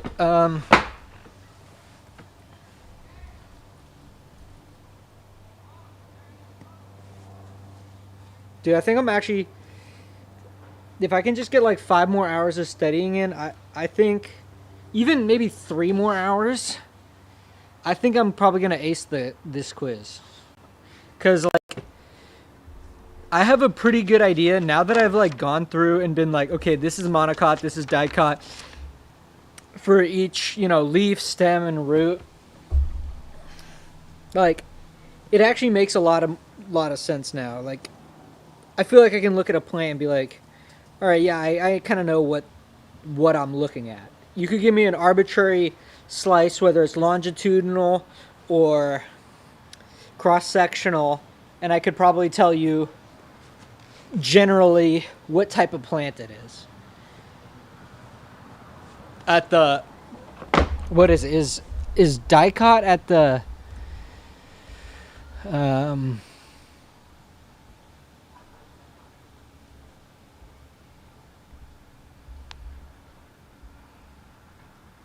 I guess it's just at a clade level.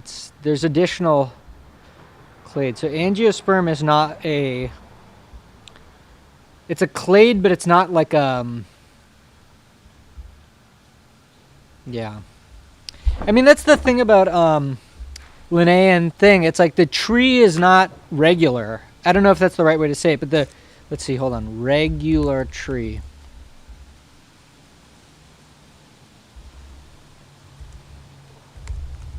A regular graph is one that, yeah. Actually, that's not, yeah, so the tree of life is not regular. Okay, enough of that. Okay.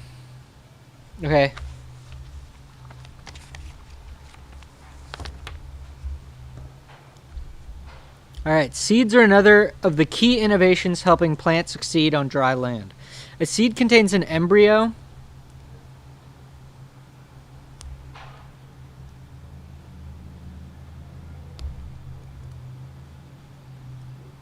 that grows from the zygote. A seed coat develops from the ovule's integument and protects the embryo from the outside world.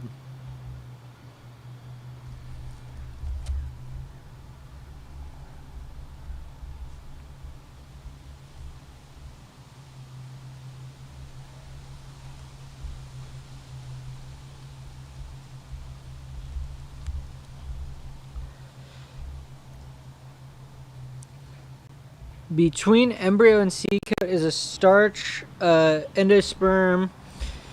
Okay.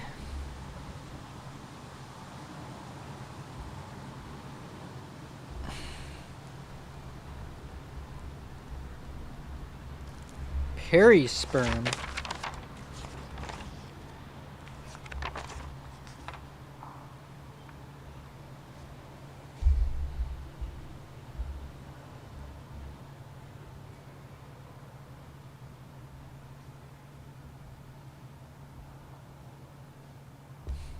Presumably this is called the perisperm?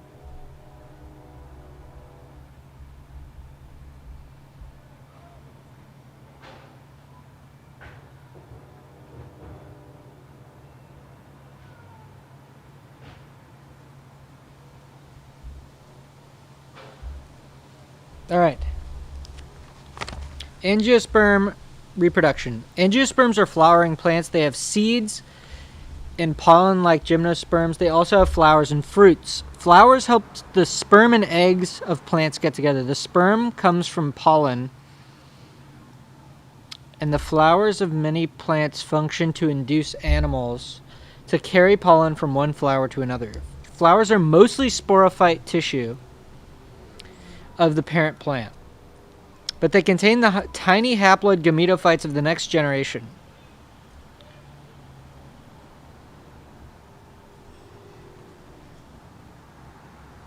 So, in some ways, the angiosperms have adopted a little bit of a strategy like ferns, in that a single appendage produces both spores, both kinds of spore.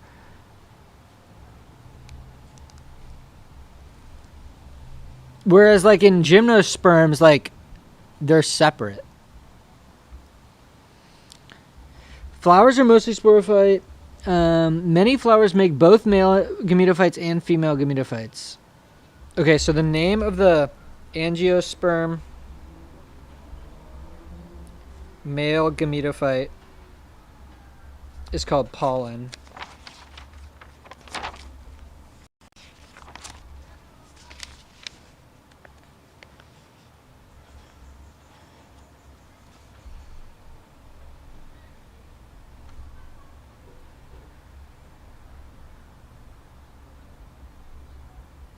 And embryo sac is the female.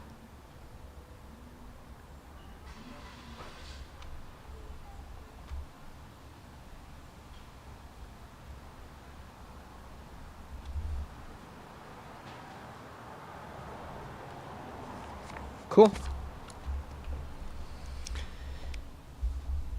Okay, we already wrote all that down last night. Sepals, petals. Okay, all the petals from the corolla.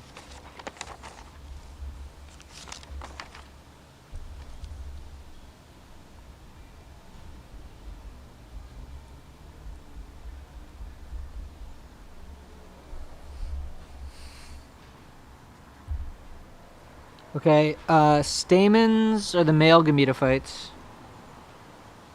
Oh, no. Male gametophytes, pollen grains develop in the stamens. Each stamen has an anther.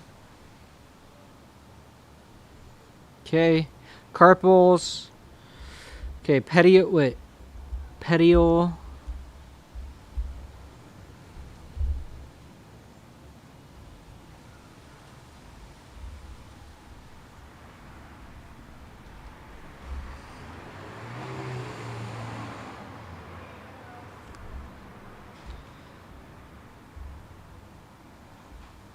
I think this is on the vocab. We'll learn about that later.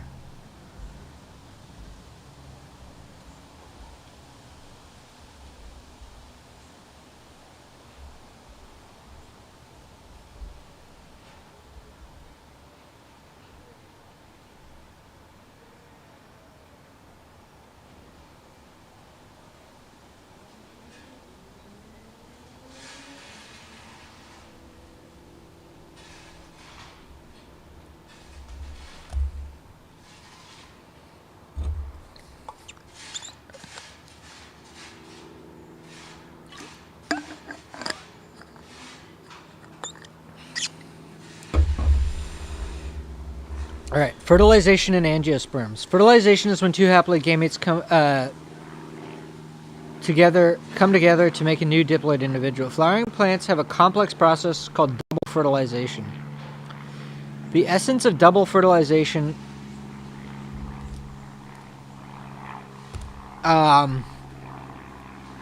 is that two sperm come from a single pollen grain. One sperm fertilizes the egg to produce the zygote. The other joins with the two haploid polar nuclei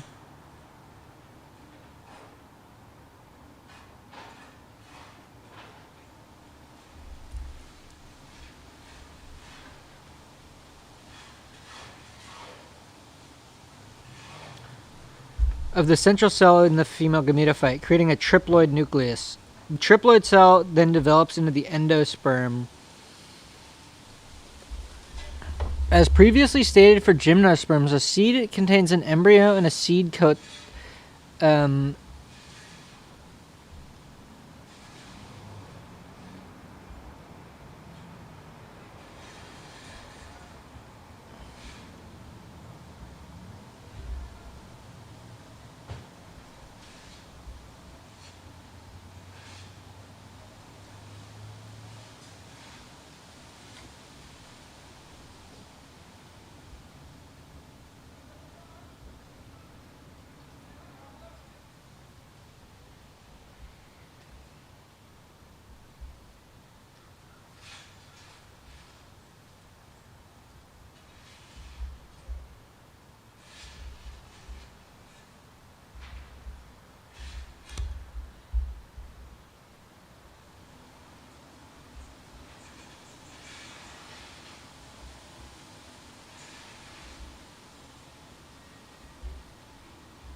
Oh, I like that they provide these little micrographs. That's actually kind of cool.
Oh.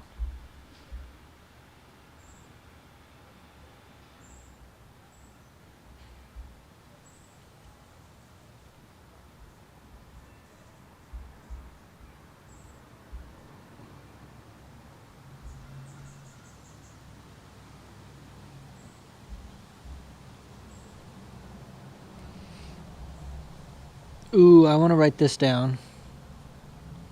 Okay, but let's get back to business really quick because I forget what he was even talking about. All right, embryos in early development. In the first stages of sporophyte development, the difference between monocots and dicots is clear. Monocots have one tiny leaf growing out of the seed, and dicots have two.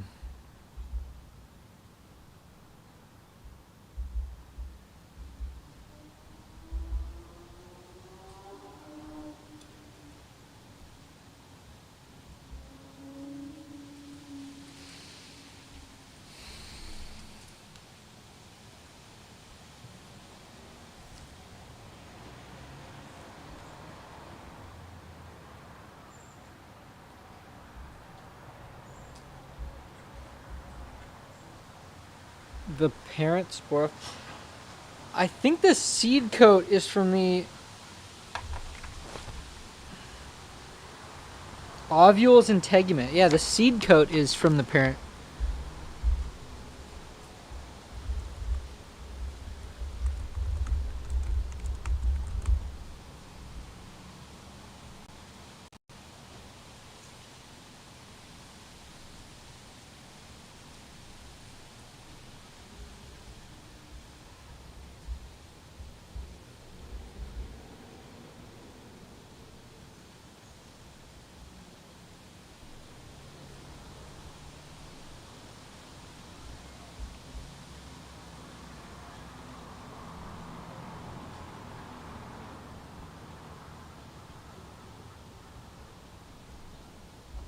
Okay.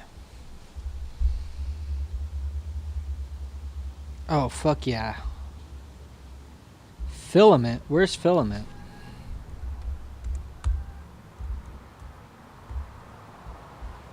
Oh, okay.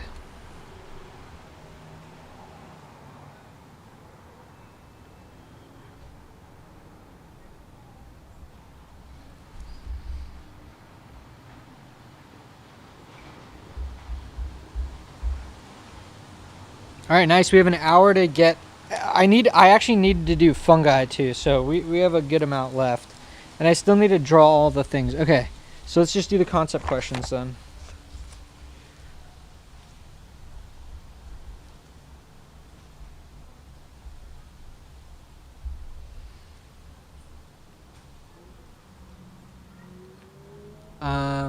All right, let's just see if I understand them. If I don't understand them, I'll add notes. Compare and contrast green algae, mosses, ferns, gymnosperms, and angiosperms to gametophytes. Okay, green algae gametophytes are dominant. Mosses. Oh wait, green algae.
Oh, do I have that?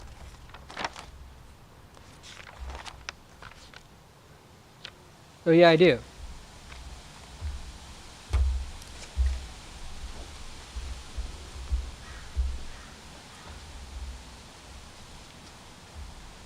Okay, so the green algae can do asexual reproduction.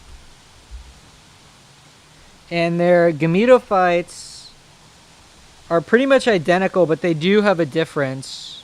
Oh, wait, gametophytes. Oh, but like Chlamydomonas are like unicellular, right?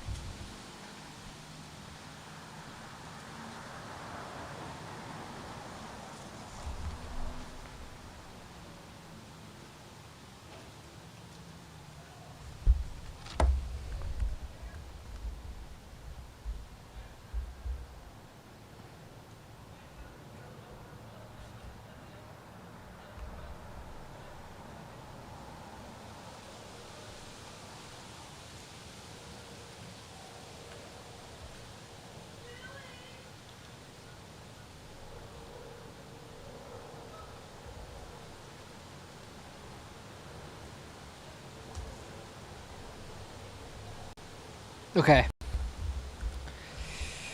Gametes. Alright. Alright, I feel like we're good on that. Draw a cladogram.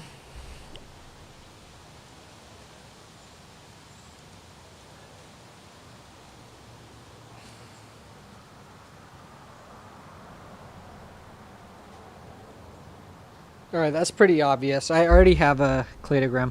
How do ferns get dispersed to new locations? Water, wind, and animals. Because you can find a new... First off, you don't have to compete with the parent. And second, you can find a potentially more suitable ecological niche. Angiosperms have vascular tissue. They have differentiation of tissue. They have... Okay, why are they still... Ooh. Why are there still mosses? That's a good question. Why are there still mosses?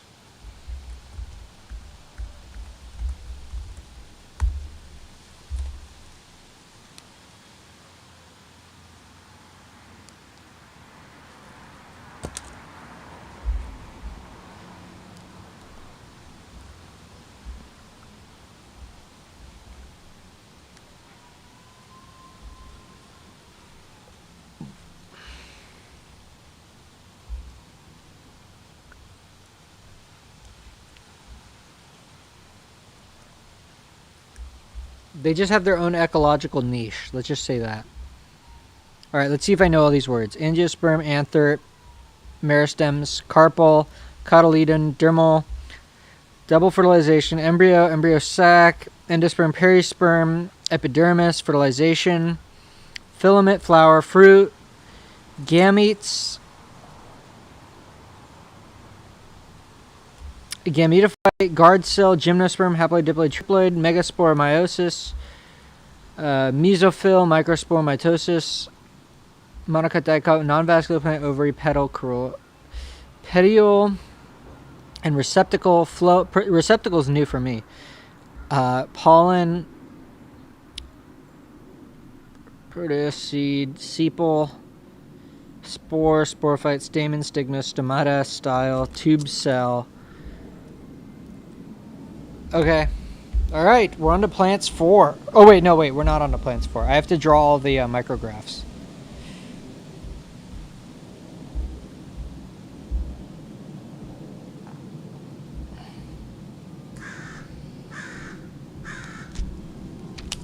All right.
Okay, let's get into it. So, plant 3 micrographs.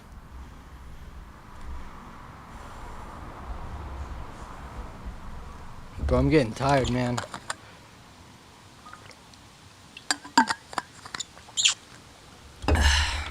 Staminate cone done.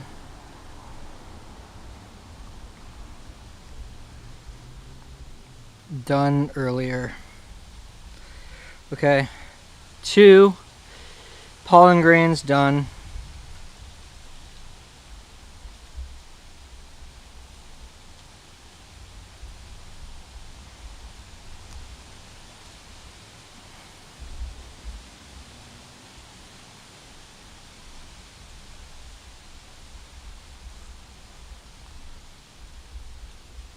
Do we have young ovulate cone?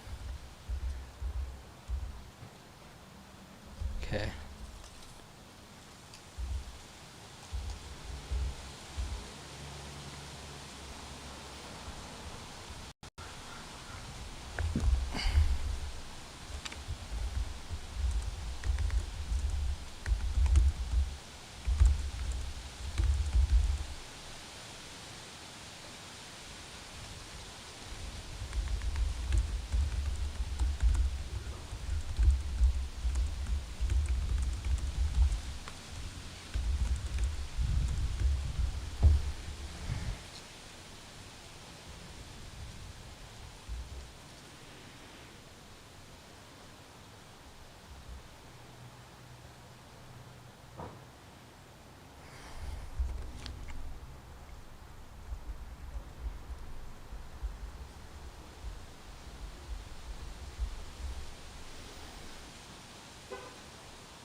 Okay.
Oh wait, actually?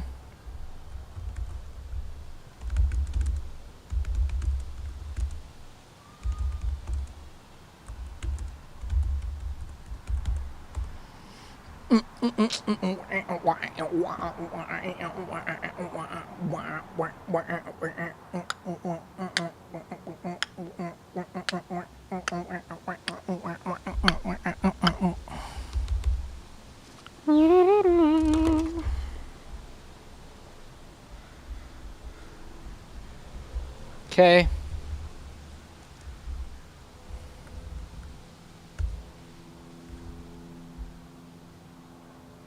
How are there three? So this is 2N, perisperm is N, and this is 2N. Okay.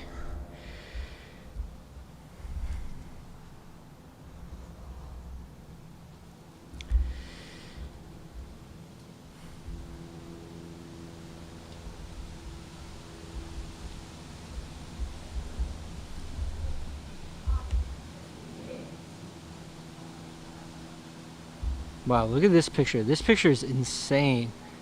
That's so beautiful, man. Oh, this one's cool, actually. So we have like,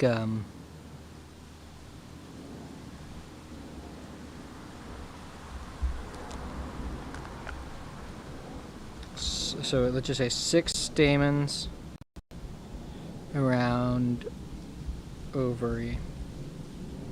See earlier, because earlier I drew that tetra structure. That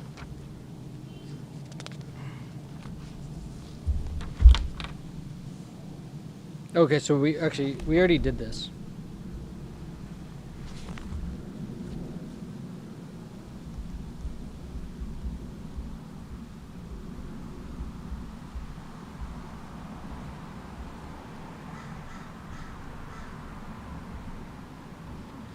Okay, cool. We don't even need to do it. We already did it.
Okay, I think I have that one.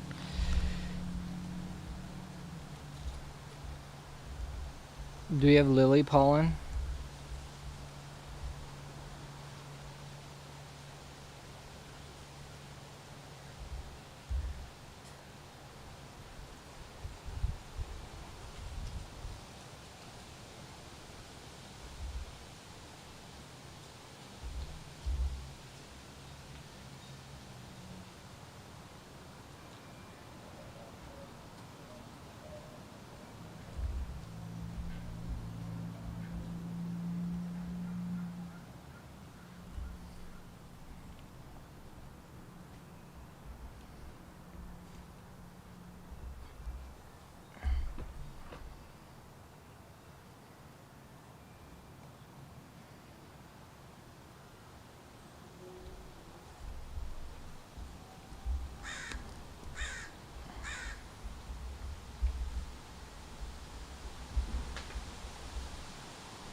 Wait, didn't we already do this?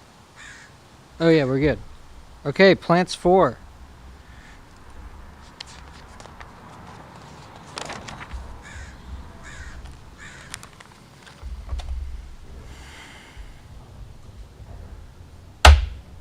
Whoa.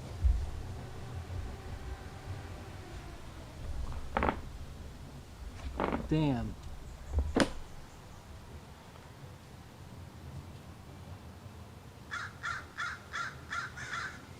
This crow above me was right above me, by the way.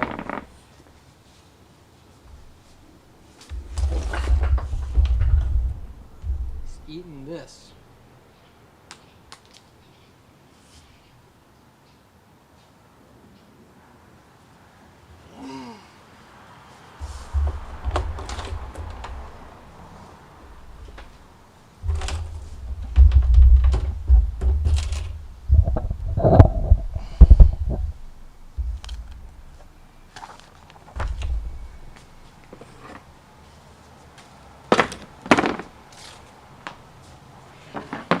Pinus, Pinus, Pinus, Pinus. How long have we been going? I've been studying for on and off for 5 hours. It's not even that much time. That's the funny part about this stuff.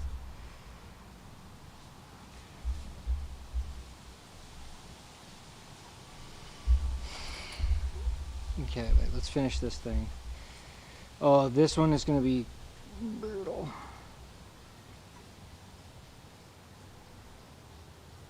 Okay, this diagram we're good on.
All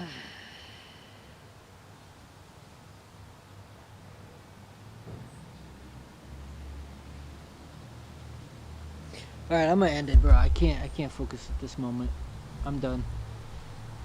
It was a good study session, though. I feel like the coolest part was definitely that part where we learned about stem, leaf, and venation arrangements. That was pretty cool stuff.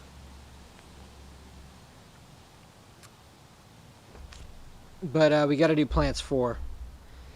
And plants 4 is going to be a doozy, man. Oh, this is going to be nuts. I'm gonna go like scan this while I decompose before I gotta go to class.